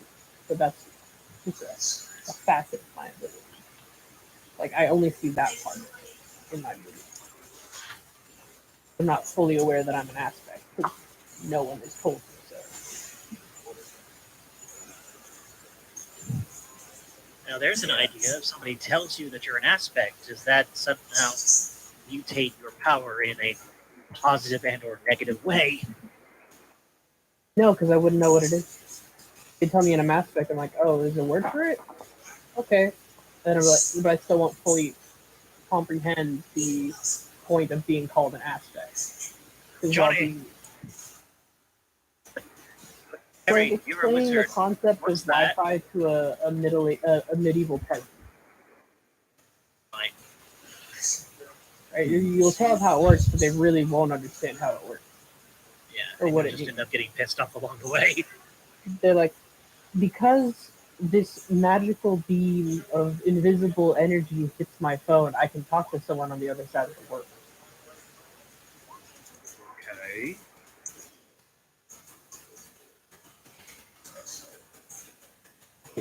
Wait, am I doing that whole thing? When you work with raw materials, I think I'm accidentally doing something. Oh, yeah, I think I. Oh, I've just been putting the descript. Okay, I was wondering what like a certain button was doing on my Roll20 sheet. I'm like, what is it doing? And I went back to the Roll20 actual like chat for the thing, and it's yeah, it's put a whole bunch of the description of the healing hands thing that I put in the on my character sheet. So it's just healing hands, healing hands, healing hands, healing hands everywhere. Okay. I will heal you all back to life. I mean, it's literally like healing hands, casting time, action, range, touching, target, whoever the fuck I want, duration, instant. I smack someone upside the head to heal them, and then it's just the description that Cream has of the ability. So I was like, I can copy paste that. I don't have to fucking type that shit in. Thank God for copy paste. Copy paste. Please Mhm. is the one below barbarian my class? huh? I'm looking at the choose classes on the Roll20 you've done. Beast part, is that mine? No. Hold on. Give me a second. Let me see what you're looking at. Because I'm I on don't my think. let me check the Oh, character sheet. I'm able to edit. yeah, because like it'll actually like let you put whatever class you are, like on the Roll20 sheet. But I think Mac, because yours is entirely homebrew, I don't think that yours is Yeah. actually there. Are you? I can't remember. Like, If you're using the is it? character like you don't have to use character master to build your sheet. No, You I'm can doing just a manual. I'm doing a manual. No, it's not. Okay. Yeah, it's not Character Master. If you just go to the class and click on it, it'll like pull up all the fifth edition classes there. Okay. No. So you're just able to. So what's going on I then? went into direct edit. Right. I'm filling this out like a general character sheet. Mm-hmm. And my thought process was like I clicked it and I saw that there were different D&D class titles. There was Artificer, Bard, Barbarian, Beast Heart, Cleric, Druid, I have no idea what those two Yeah, I are. see that too. Tactician. So I was wondering if those are like some of the classes here. So I'm not going to touch that. I was able to do it because I am actually just playing a warlock, so it just put like all like the basic warlock stuff there for me. So.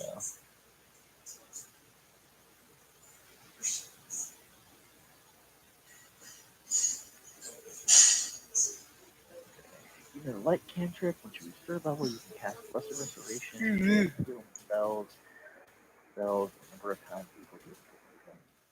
Oh, right, that reminds me.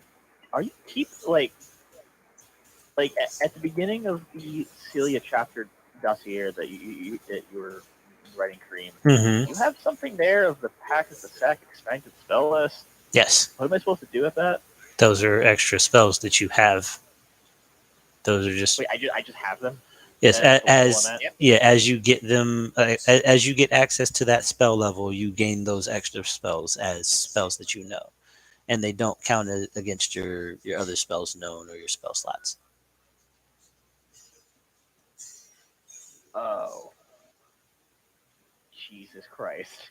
Mm-hmm. Yeah, you're welcome.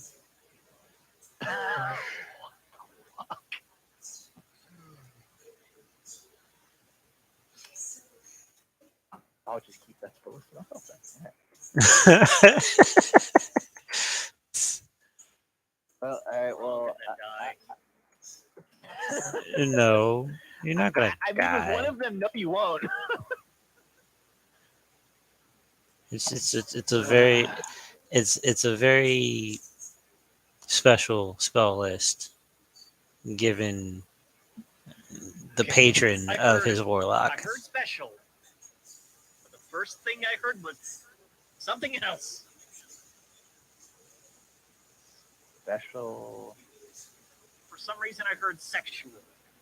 Special sexual list. Or sexual list. Yes, it's a very sexual list. I don't I mean, know if you why. like spells, no, if you like spells, I could see it being a sexual list. This is. I mean, this it's not bad. This is not a bad list. Yeah, that's the thing. It's not a bad list. So, like, if you like spells, this could be construed as a sexual list.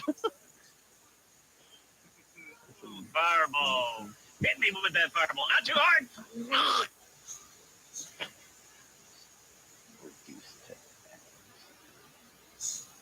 Yeah, that's right. I was working So on I- your level 6 so ability. That's right. I Okay. assume all of these spells, if I were to look up these spells in 5th edition, that all of these spells work like their 5th edition counterpart, or am I looking Yes. for another edition? No, you're correct.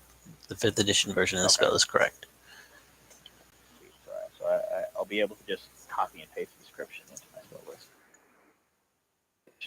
Reminds me now that I'm thinking about it, I need to go actually read how your spell system works. 'Cause you said you're not in it powerful. Mhm. I mean, it's just like a lot of spell points, and then there's also the spell crafting system. Alright, I'm going to take this one second. Yeah, that's right. There's a reason why I called this episode. I called this session 0.0. I don't know. Yeah, I don't know it's how a good idea. many. I don't know how many zeros we're gonna have, but we're. Okay, that sounds a little sad, but I mean, after this session, I should be able to get everything down, so I'll be good. People, for Especially now those that I curious, understand how- we're looking at a 30-page dossier of stuff. Okay. Yeah. Oh my god, it is 30 pages. I yeah. didn't notice that. Yeah. And it's And- only gonna get bigger. Yes, because that's like the space saver version. Like I've put in placeholders for things that I haven't even written out yet.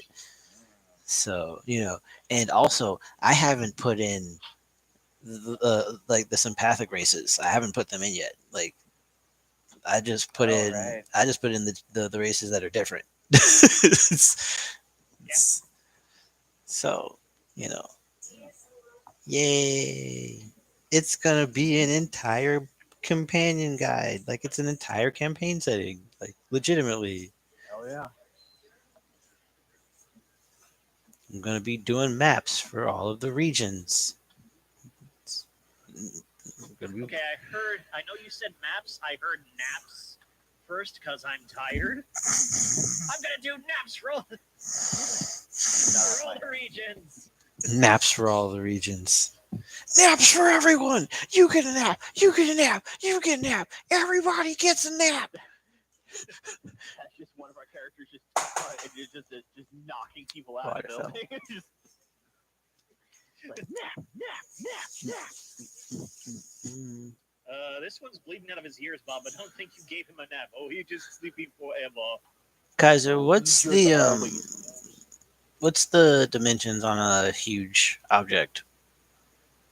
Is that My ass. It's is that at 4 by least a 4? 5x5. 5 by 5? Possibly it's 6x6. Okay. Okay. Ladies and gentlemen, the fact that he asked me that question has me concerned. I mean, well, if you're watching the stream, you can see Why, exactly I'm what I'm pulling out- writing. This is why I'm pulling out my particular bottle of wine. It happens to be apple and lingonberry sparkling grape juice. I'm just now thinking about the stupid joke that I made when there was when you asked about the how many squares something takes up. Like you walk up to a girl, you want to hit on her, so you comment on how fat her ass is, but the way you say it is, "Damn girl, how many how many squares does that ass take up?" How many cow bass squares? Do you got reach on that ass, I reach. or do my eyes deceive me? No. And her response is, "You don't got this." It's like my armor class is too high for your broke ass. The pain. And just like the person across the way says, like, make a wisdom saving throw. If you fail that, make a saving throw for everything else. Mhm. These days I do fear going to a bar, trying to hit on somebody, and just looking to the bartender. The bartender's just gonna go to me, just turn to me and go, "I need a sense beat for that one." Yeah, and in today's day and age, you will definitely run into someone like that, especially in Seattle. I wonder if I should introduce you to that one guy I know who's just a walking innuendo. Super nice guy, but like I know I just met this character the only just barely last time I was playing Cyberpunk. Now he doesn't act like this person; he looks like this person. Do you remember that character that was like a Ripper Doc and like he was putting faulty implants and hookers or something? Mhm. Yeah, no, I know that guy. Yeah. My friend looks like him.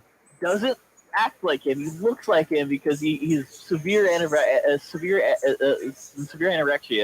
but like that anorexia has not stopped him from being just disturbingly fabulous. And he will make you a drink that will either knock you on your ass or get you through the rest of the night. Like he's fantastic.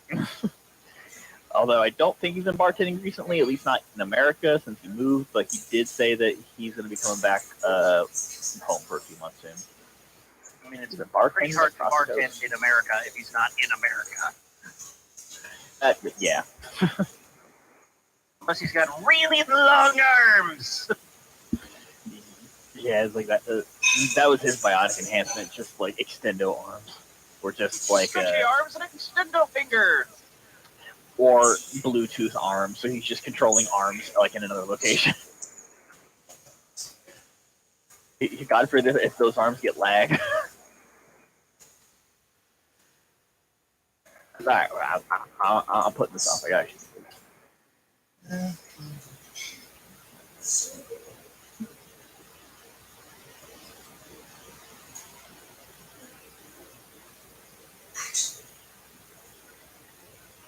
Now, Tim, look at the Mhm. Eladrin definition on the page. Mhm. Is it? Do I have access to pick from spells from both, or do I have to pick one and pick, Druid or Wizard spells, or can I pick Druid and Wizard spells? You can pick druid and wizard spells. Got it. Thank you. Hmm.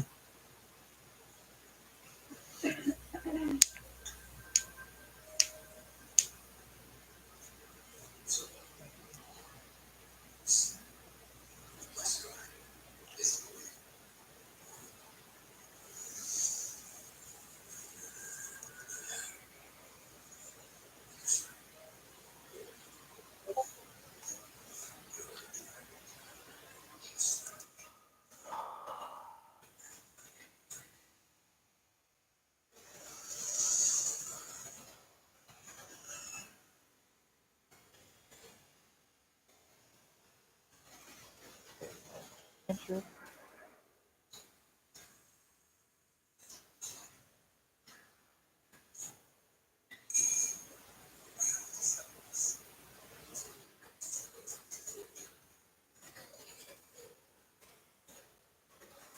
I left earlier. I went to go show Mom the things she made for Pact of the Saccharine.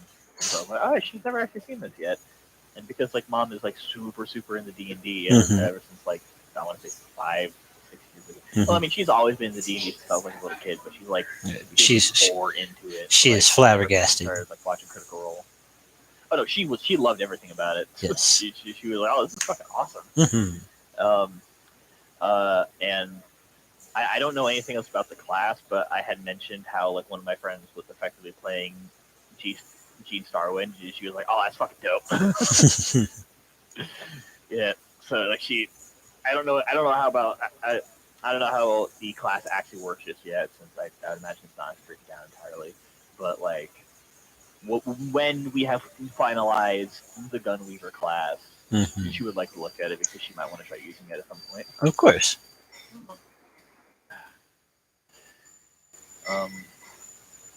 Yeah, that's why I left it. I wanted to show her that.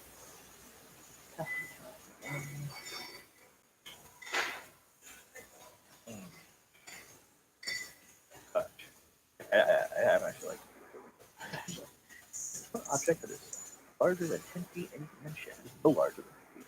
Until the spell ends, this object should bright light in a 20-foot radius and dim light for an additional 20 feet. The light can be colored as you like, completely covering the object with something opaque blocks of light. Spell ends if you cast it again. Dismiss it as an action. If you target an object held or worn by a hostile creature, the creature must be a particular and throw to avoid the spell. Huh. Cool.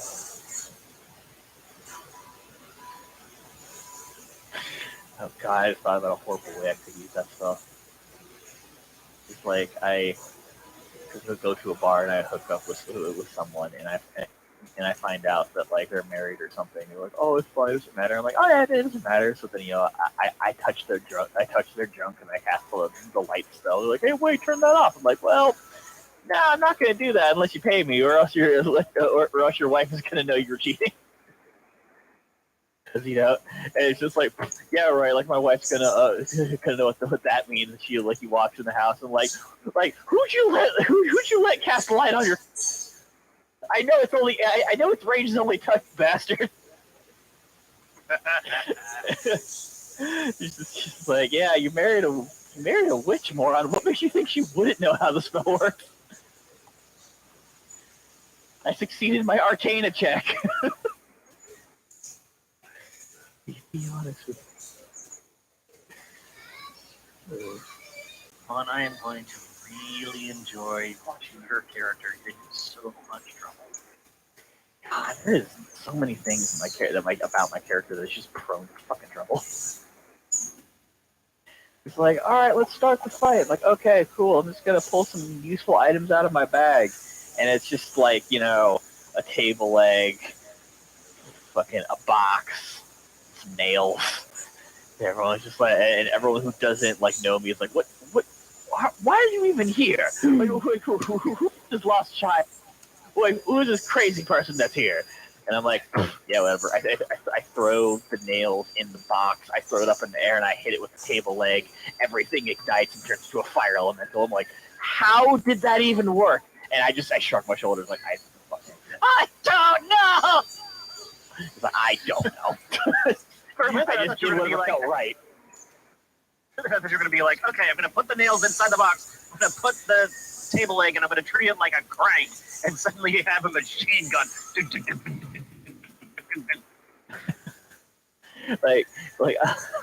like either that.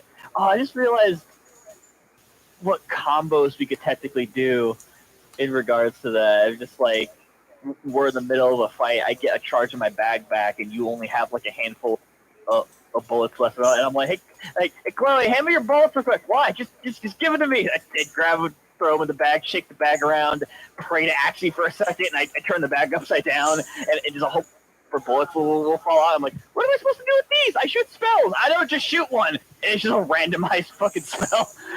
It's just random bullshit. But it's not even like a normal spell. It's in my.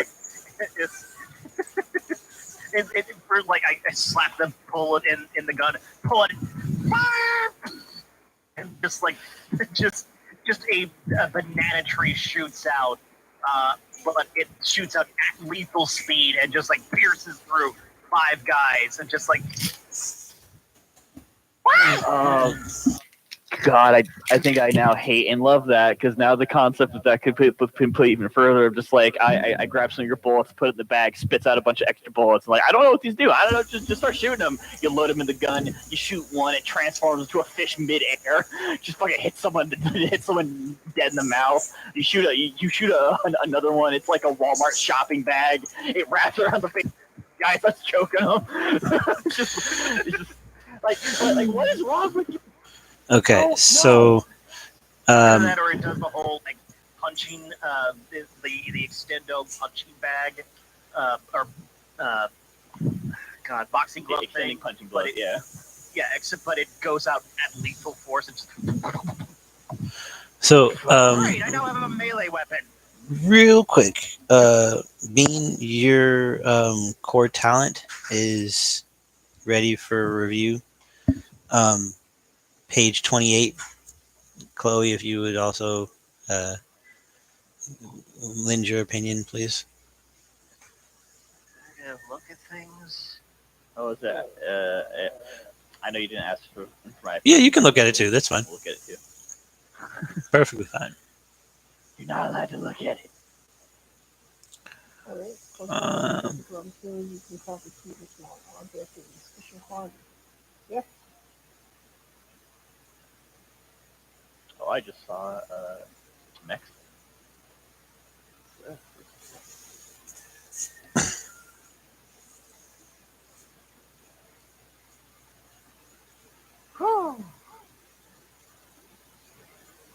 So which one was production is is being. yeah, I know Mhm.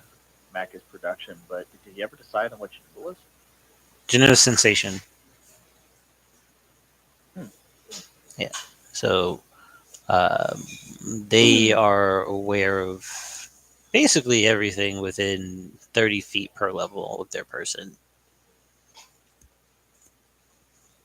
Total cover means nothing to him. Total cover. Nothing. I know what you are, what you did last week, and what you're doing tomorrow. Like I feelings feel are. bad if Chinima's playing a bard. If anybody farts during his concert, he's just gonna kill him. uh, How you dare might you make be people foul fart. my concert with your flatulence? Begone! Cast, I like the idea of him just power having vanish. the ability of. Yeah, I love the concept of because he is the aspect of sensation is that he can literally have the power of the brown note. He yeah. literally strum his lute and give someone the violent if they don't make like a DC saving throw, they just get the violent sensation to just crap, and like they have to make multiple saving throws to fight the feeling back to get back in the action. But again, if they fail enough times, kind of like death saving throws, they just viciously shit themselves. Well, I'll see that and raise you. I'm word. I have the ability to cast 8 spells for free of 8 level or lower. I can do mass suggestion and be like, all of you shit. I can make an entire concert hall just shit. So I should shit right now. Yeah, I should shit right now. Ugh. Why did I do that? real quick, do we have any questions for this talent or any concerns about it? Um, The my production immediate one? thought is the 46 times higher than market value. Hmm. That's high. I mean, if that means that if if Mac makes a wooden toy worth a gold, Wait, hold on. My thing didn't refresh. I was like, what are we looking at? uh, There we go. yeah, on let's that's if, if Mac makes something with like a copper of wood, Hmm. then he could potentially come back and on average sell it for basically 1 silver, and then you just have him do that. We will never want firm money ever. Granted, we'll probably not run into that issue to begin with. Yeah, because Yeah, Vaughn is the look at aspect of Vaughn. abundance. Just back to say with me, I am the aspect of abundance. I Vaughn get gets 1,000 stupid gold amounts of money per for just doing level, nothing. every level. Hey, I forgot about that. I But really yeah, just it's a good point. Yeah, but especially for my character, I also don't sell anything. yeah. Like No. he's Like everything I make is for me. right. He like so. Bean's character for archetype sake is a monster hunter, but also a nomad. So not a nomad, a hermit, a recluse. Um, so when Mac crafts things, when Mac grew up hunting Feywild monsters. Okay, so the stuff that Mac crafts retains the supernatural qualities of the creature that was made. It was used to craft it. Okay. So that's what peerless production is. Um, he can make inherently magic items without any magic, and he's been able to do that since he was born because he's been the aspect of production since birth. Oh god, there's no additional fruit. I don't have any spell components that I picked up from my bag. You don't have spell components. Vaughn, the bag eschews your materials. You don't need material components. Ow. It's a pact of the sack, bro. Abundance, my guy. It's like Abundance. facts. Oh, yeah. Like God damn it. like come on, guy. Oh, no,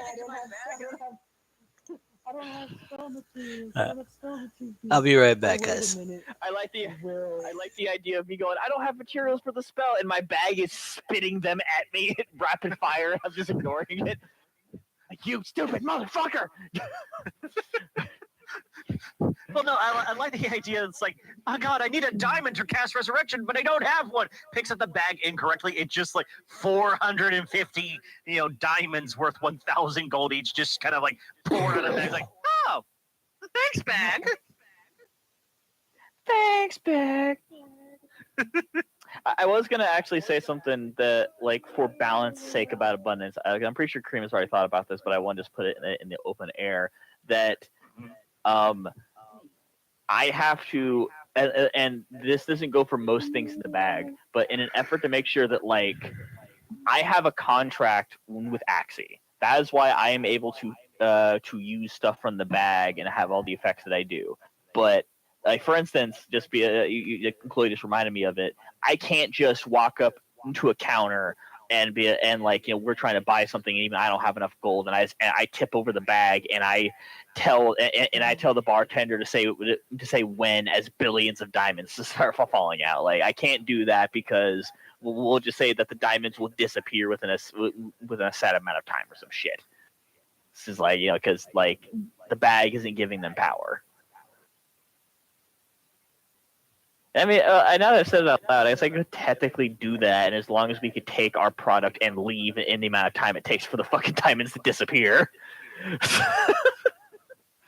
Well, then, we also I don't know. we also admitted that Axie is a god of order, but is now a god of chaos because of the fact that he's not fully there.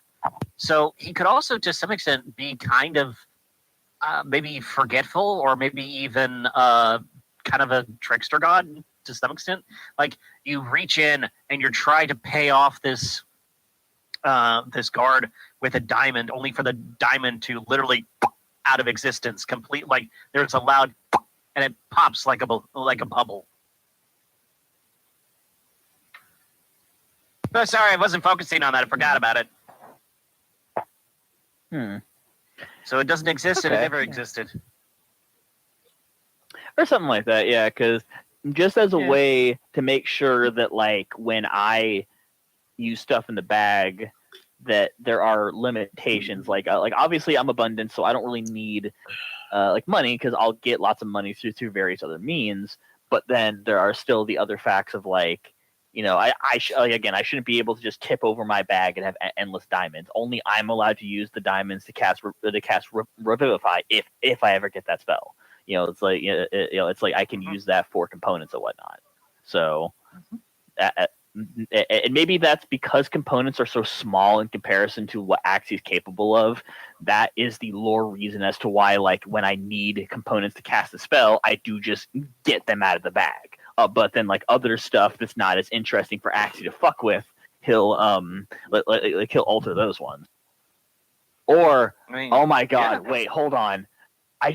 Oh no, why did my brain do this? All right, so what if there is a chance that I'll reach in my bag to pull out the components to cast the spell, but ever so randomly, up to the DM's discretion, there are chances that he'll give me other components, and I'll say whatever words come to mind, but he gave me random components, so a random spell goes off.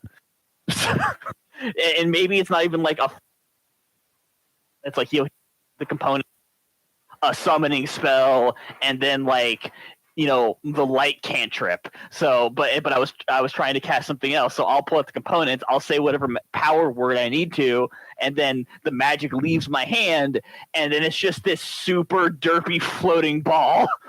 It's just fucking banging into things. It doesn't really know where it's going. It's like a drunk Navi. But yeah, it's like like as because I was thinking more along the lines of like, sure, plenty of stuff about the Pact of the Sack is really good. It just is. Like, there's plenty of things that happen with this class that are random, but it's still good. So I would like more stuff for playing wise, since Axie is as chaos and randomness as his enjoy.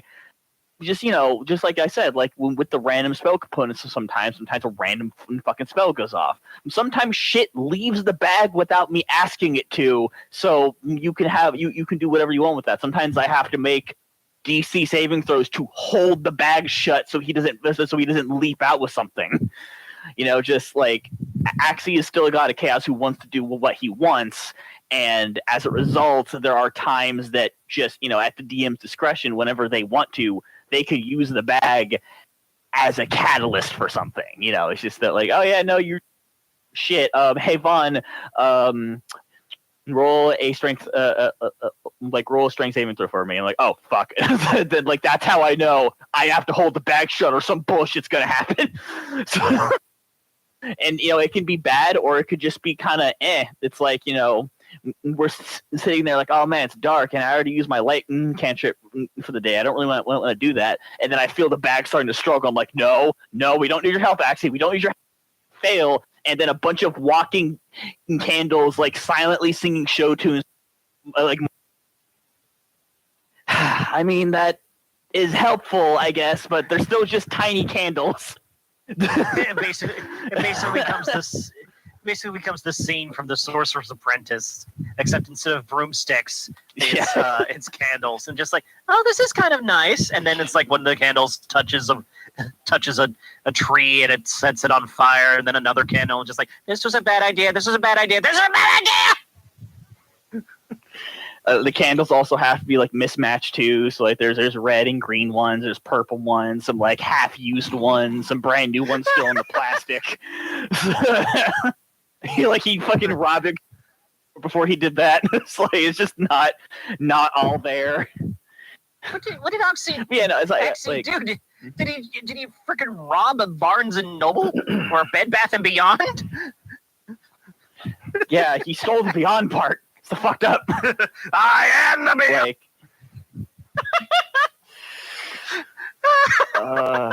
But yeah, my point being, like, for whoever DMs at any given time, I would appreciate it if they use the bag as a catalyst for shit, because it would then go into who Axie is, like, because even with the randomness of whatever hops out of the bag for me to use in combat and other situations, that's fun. But then also for just a fun aspect for the group too, just being able to, we're all trying to get some serious shit done, and then a sentient bagel tries to crawl out of the bag, and I have to ram it back in. It's just fucking random shit the thing tries to do. Actually, not now. Someone just died. They looked hungry. In death, they looked hungry. They looked hungry in death, Axie? Yes, they did. In point of fact, they did. In point of fact, they did. Did you? Like, everyone is sitting there like crying. Someone, I'm trying to pay my respects while using every bit. Like you can see the veins popping in my arm as I'm holding like back a flying tortoise in a tutu, just fucking holding the bag, knowing goddamn well this is not the time for Axie's bullshit. No. Healing word says. On.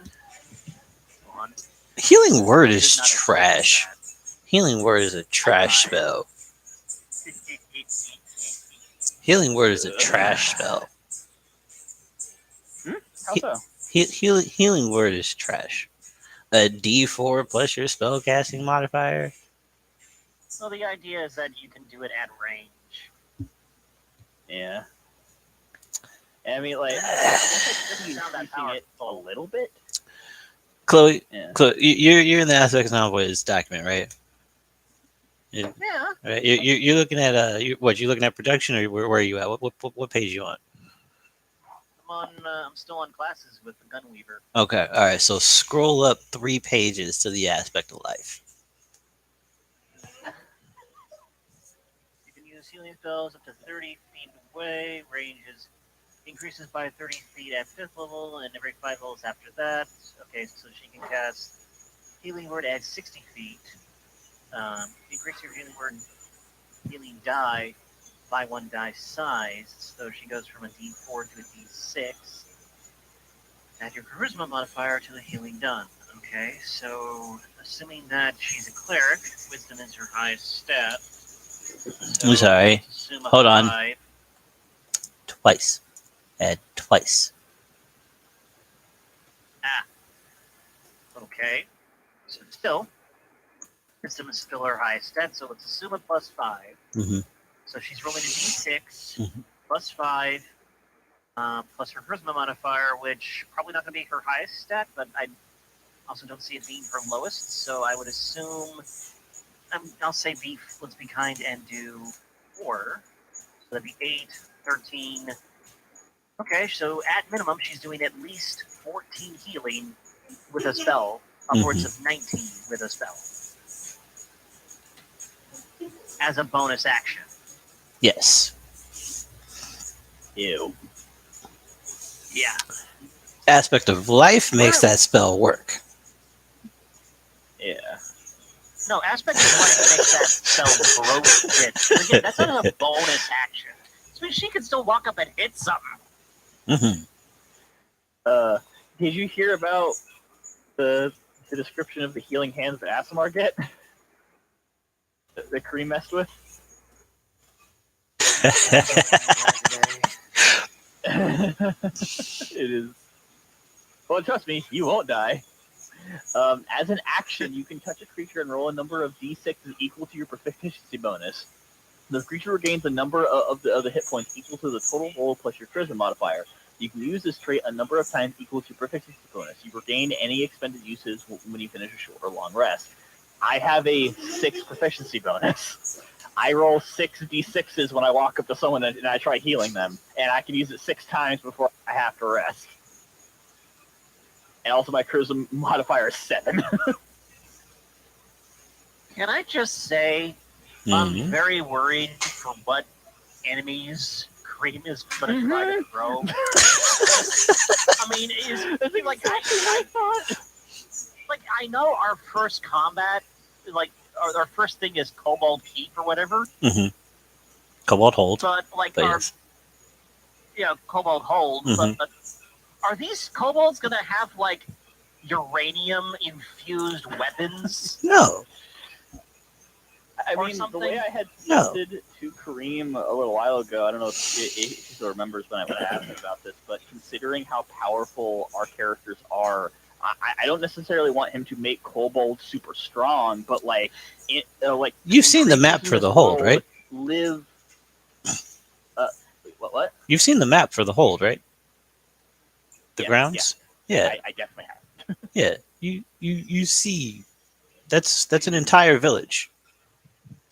That's an entire village. Like, what I was gonna say in regards to that though is the fact that like monsters and creatures in this world have had to live not just with the knowledge, but often seeing creatures like maybe not necessarily just like us, but powerful creatures like us.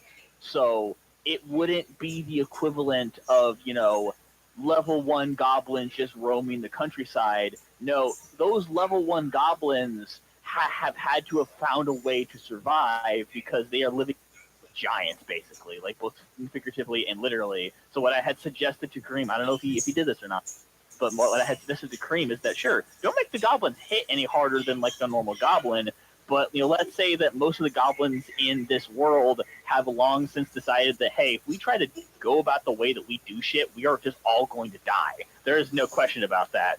So things like kobolds and goblins had to figure out ways to survive dealing with monsters like humans and elves and whatnot. So like, hey, goblins and kobolds and shit like that. Maybe they captured some intelligent like gnomes at one point, or maybe they use whatever rudimentary technology that they have, and they actually got smarter.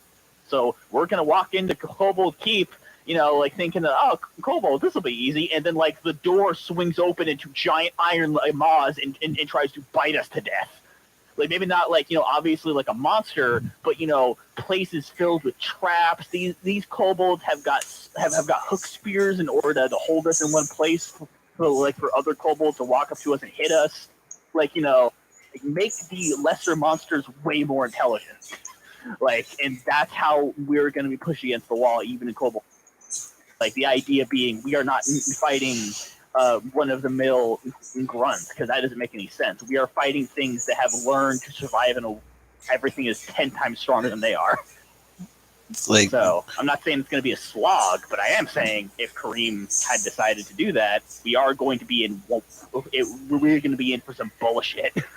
Does lead to the interesting idea of there's a scene in the Team 4-Star DVD of like there's that group that was hiding from Frieza in the invisible spaceship. mm-hmm. Quick kids, take your cyanide pills. Yeah. Can we just watch an entire colony of goblins taking cyanide pills? Yes. Yes, we did.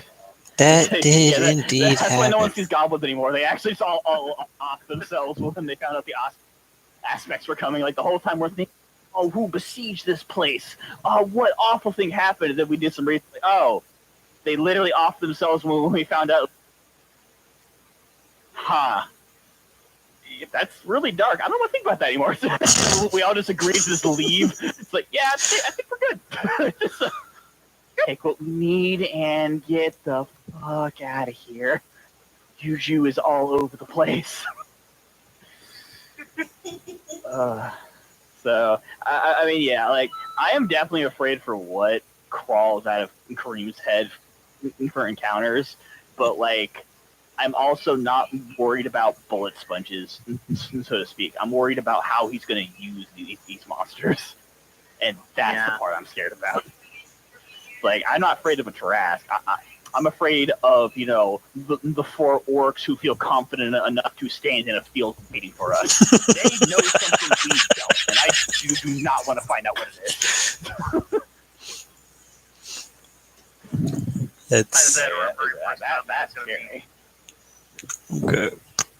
Or it turns out Kobold Hold is actually the lair of Thordak. Thordak. Thordak the Cinder King. That sounds bad. That sounds very bad. I've never watched Critical Role, to be completely honest with you. It's just to be transparent. Yeah. It can be fun sometimes. Yeah, I don't doubt it. I definitely like it, but yeah, no, just take our word for it. Yeah, that guy. He is the business. Yeah, business. Yeah, he's a bit scary. Y'all gonna meet some people. Just saying. Y'all gotta meet some people. Yeah, I'm just saying. So you're aware.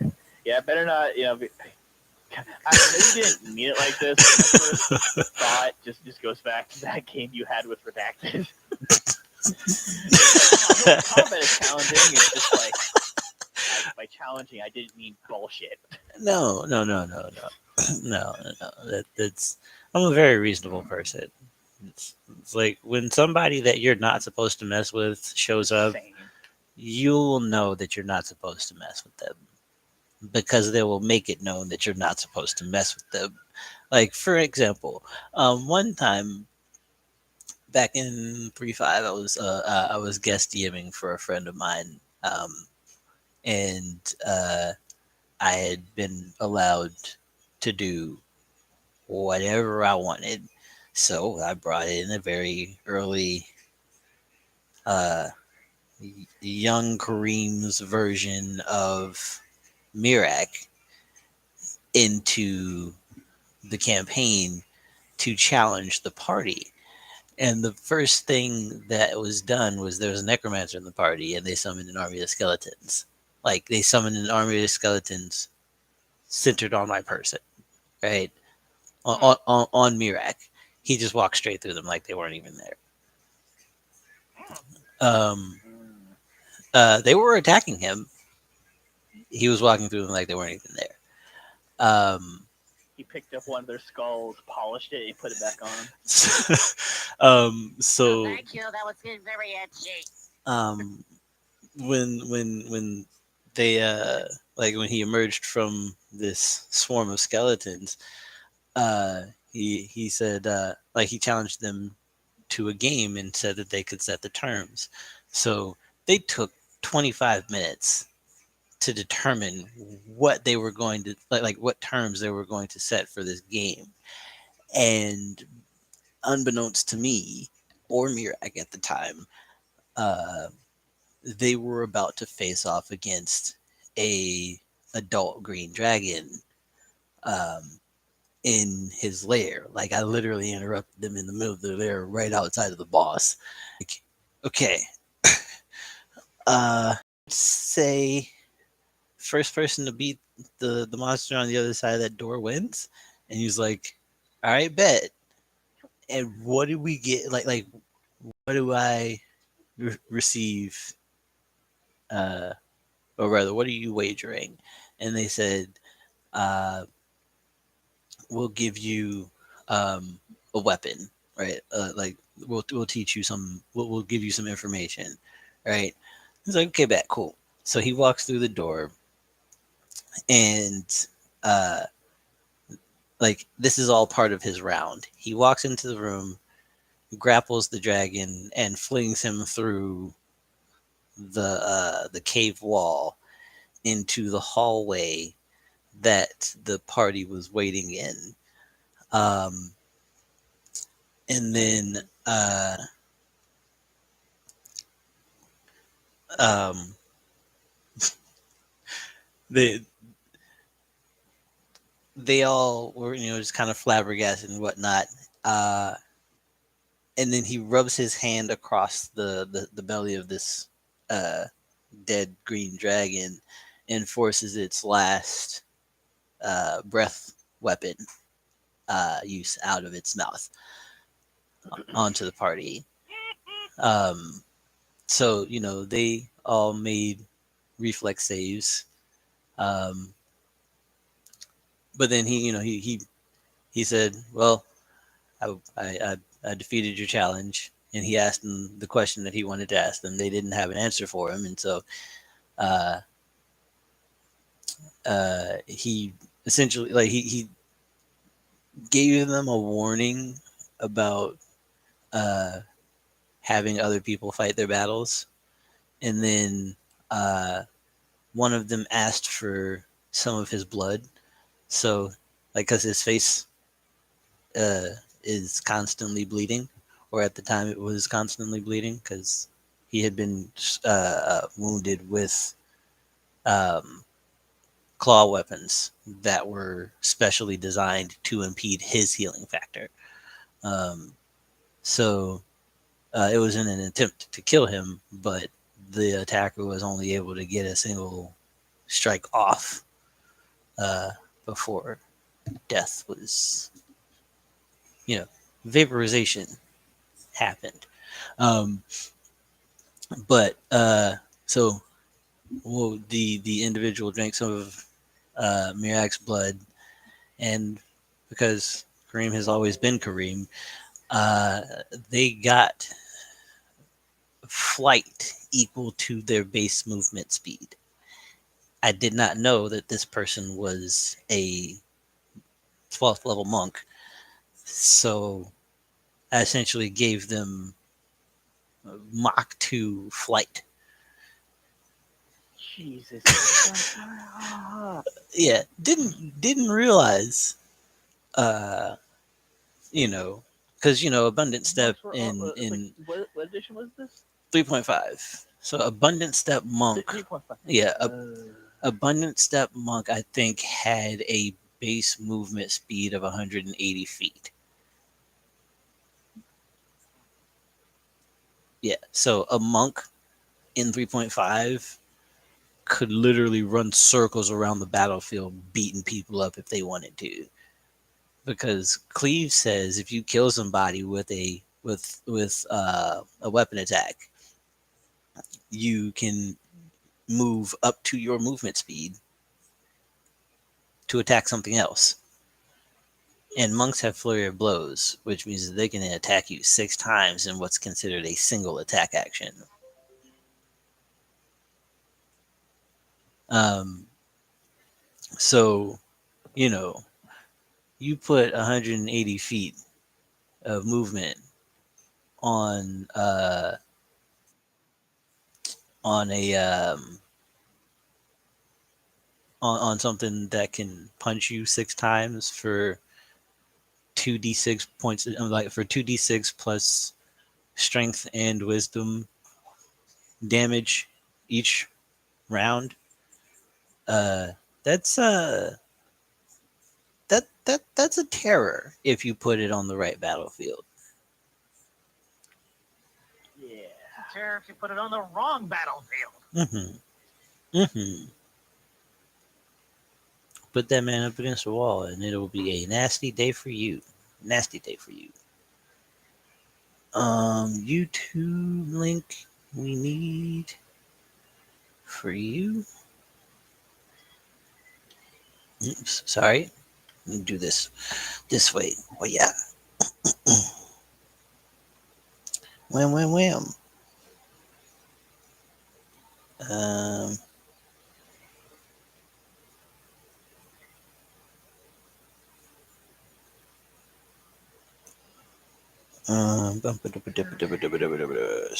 That this.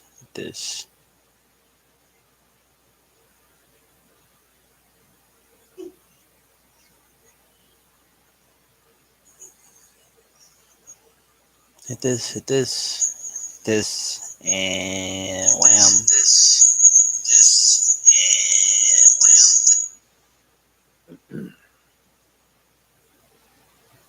Here we go.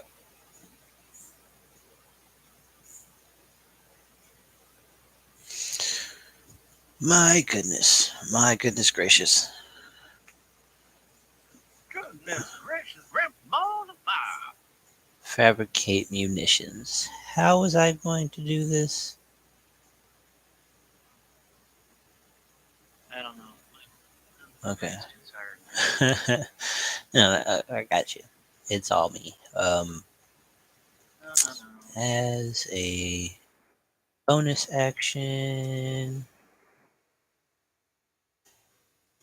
No. This isn't Gunweaver thing. This is a production thing. We're gonna switch to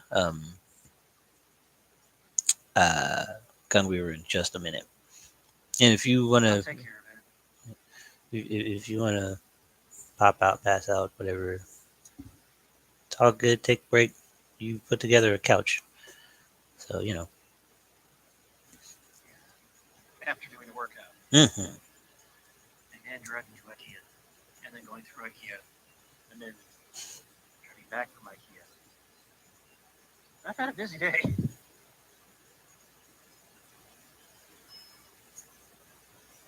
somewhere in there that I actually said, and I've got another laundry monster to take care of.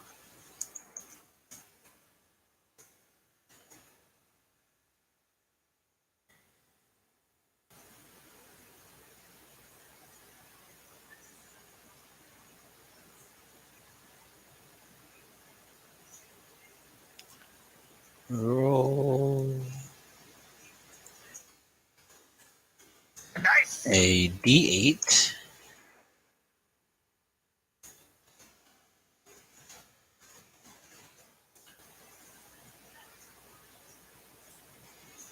And produce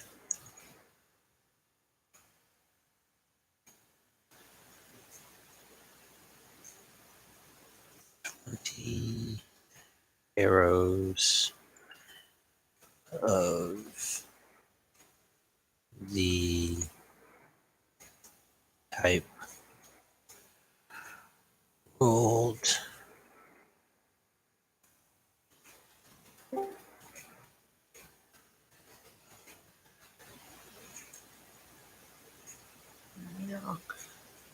What's up, Mech Mech? Hey. I'm back.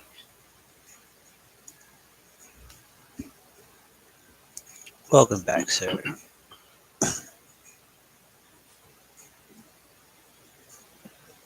I think what we're gonna do for this chart.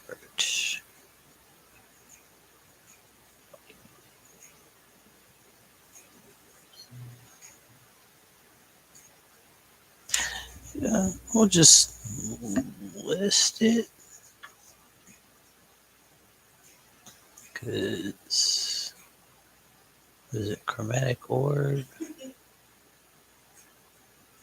Hey, can you hear me? Yes, sir. No. Okay, my internet is starting to almost completely go right now, so I am gonna dip out to save myself that headache. But is there anything you need to tell me about my character right now, Kareem, or am I good just to put everything that is available for my character into my sheet? Um.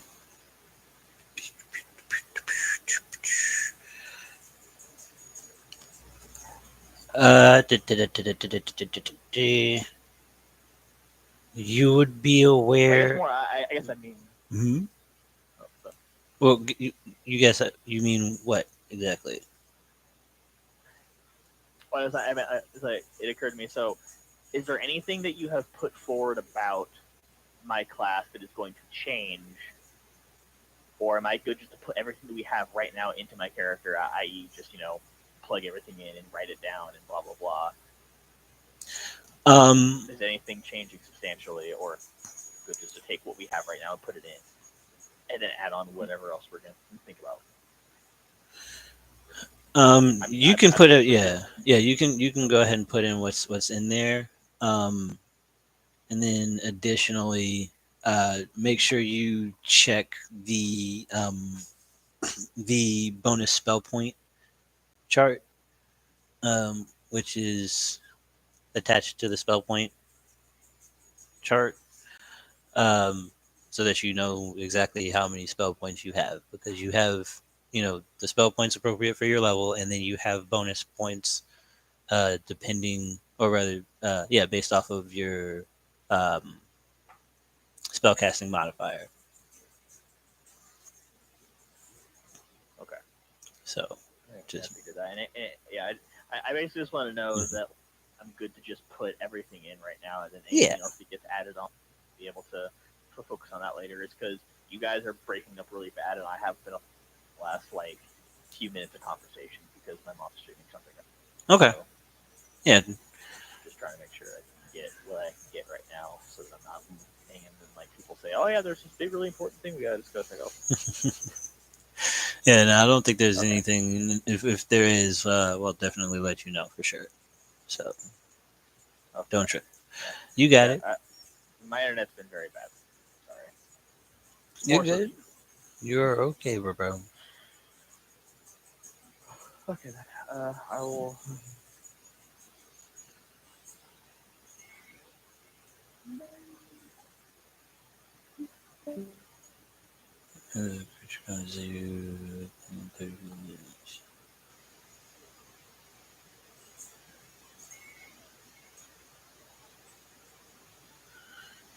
Okay, so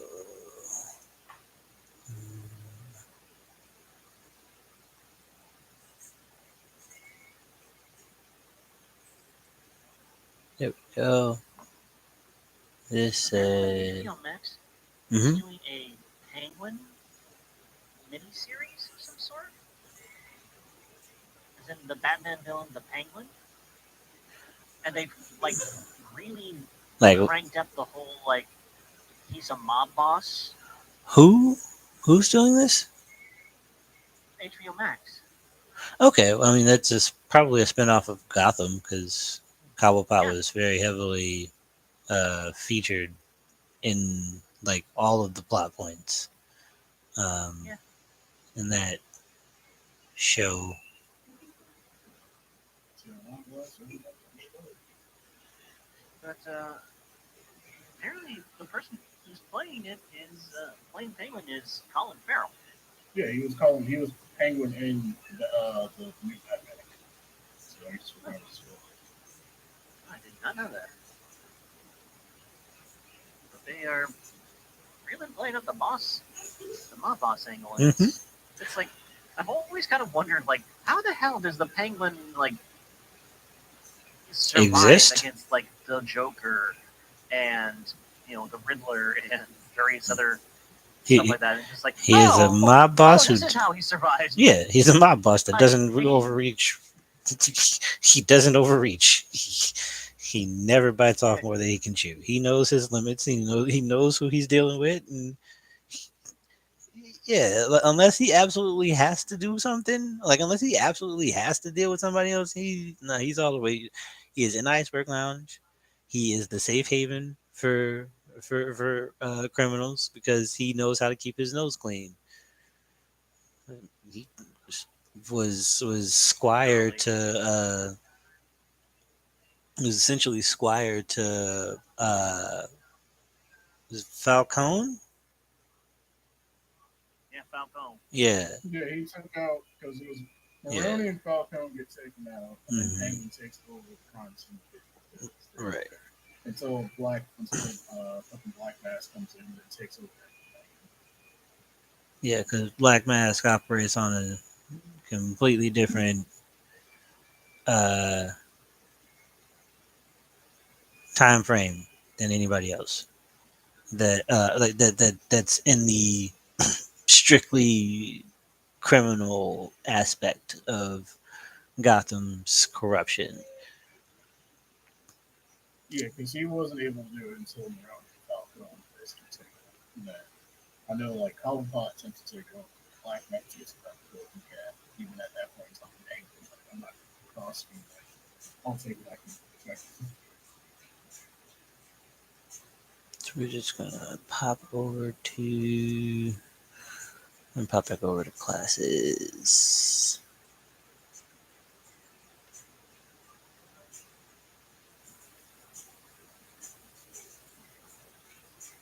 Psionics is nice. I like psionics. Supernatural gifts and rewards. Boom.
All of these arrows are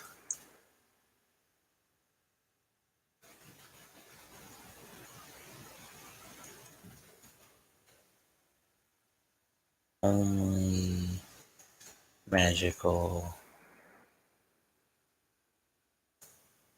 when necessary.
Mm.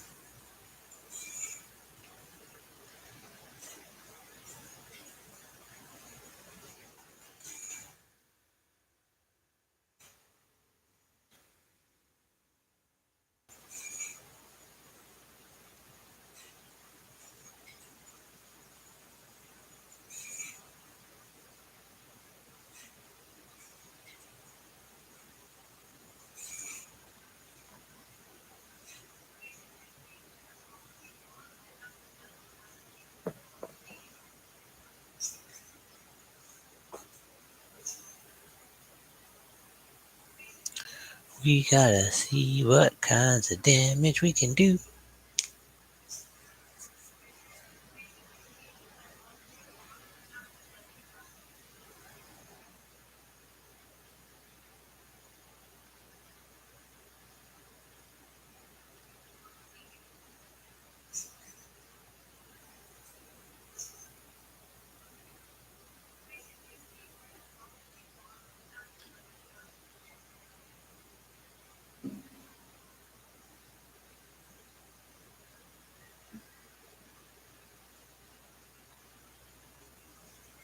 Yeah, do 15 foot.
Go to sleep.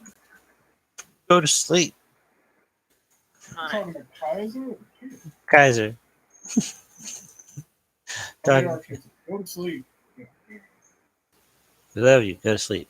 Good night.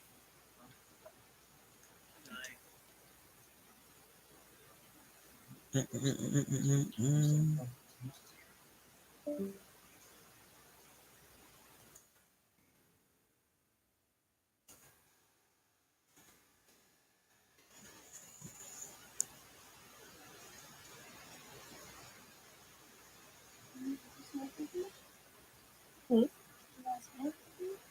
I guess so. Yeah. Oh shoot! I didn't realize it's 12:18. Um, I'm gonna finish this talent and then we're gonna wrap up for the stream for tonight. Um,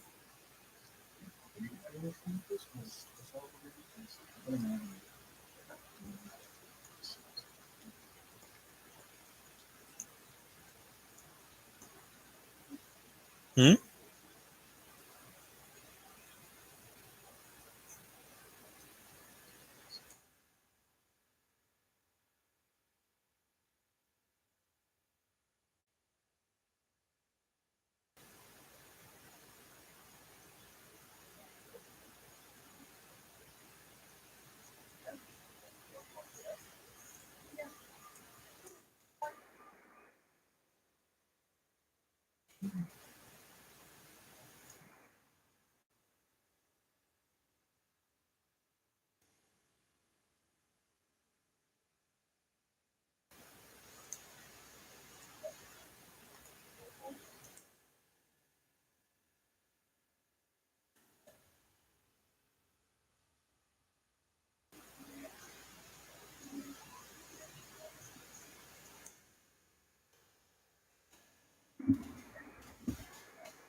couple months ago. What have you done?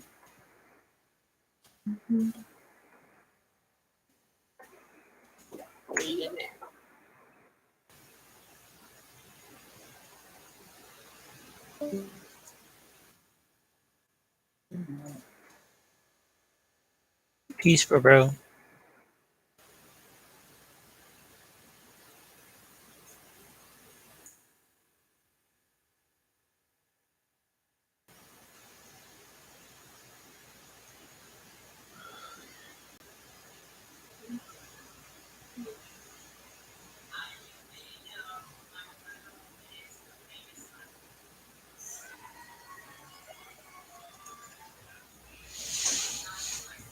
Okay, so real quick, Mac, I'm doing a talent that produces magical arrows.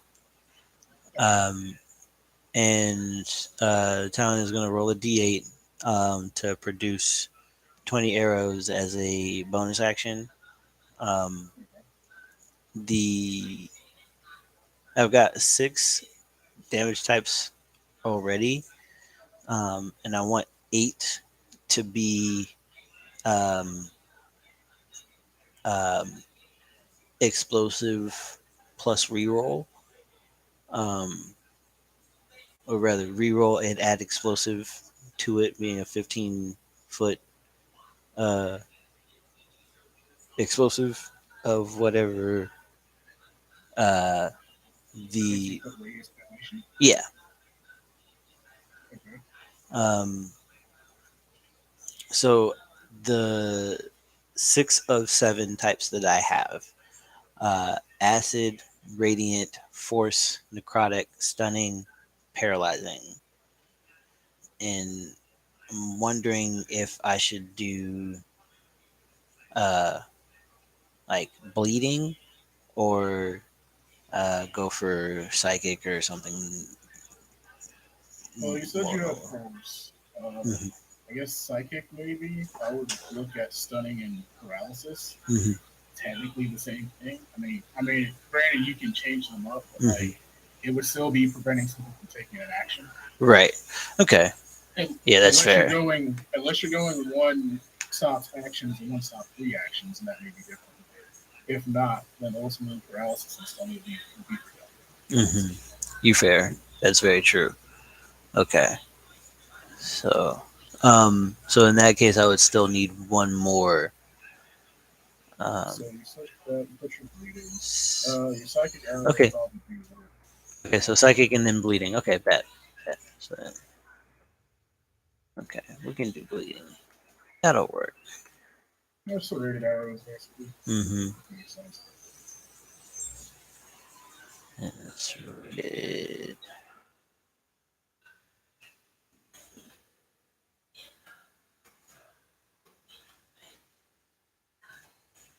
I wham.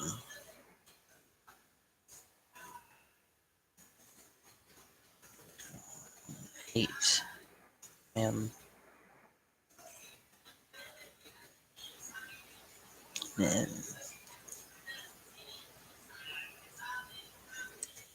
re.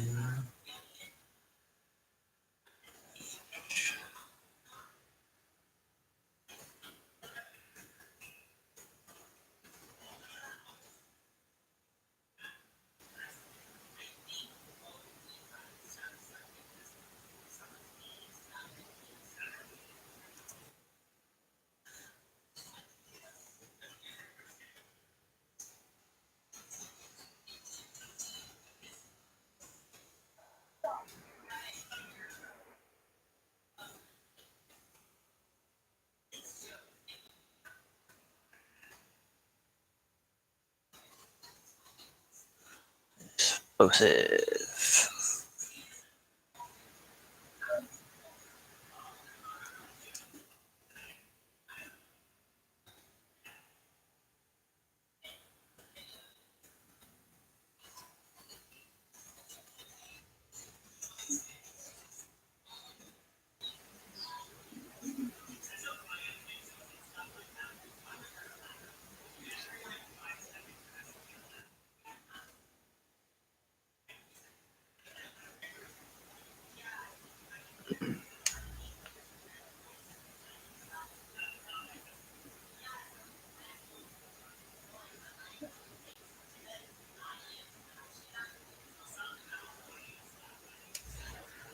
Okay.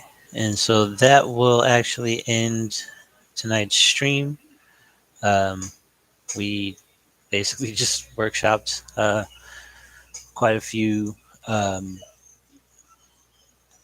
abilities and talents that will be showcased um, in the campaign coming up. Um, Next week, uh, we will either have session 0.2 or session 1. And um, in the meantime, Tuesday we'll be back with more team tactics. And yeah, so until then, stay safe, stay blessed, and have a wonderful weekend, everyone. Good night.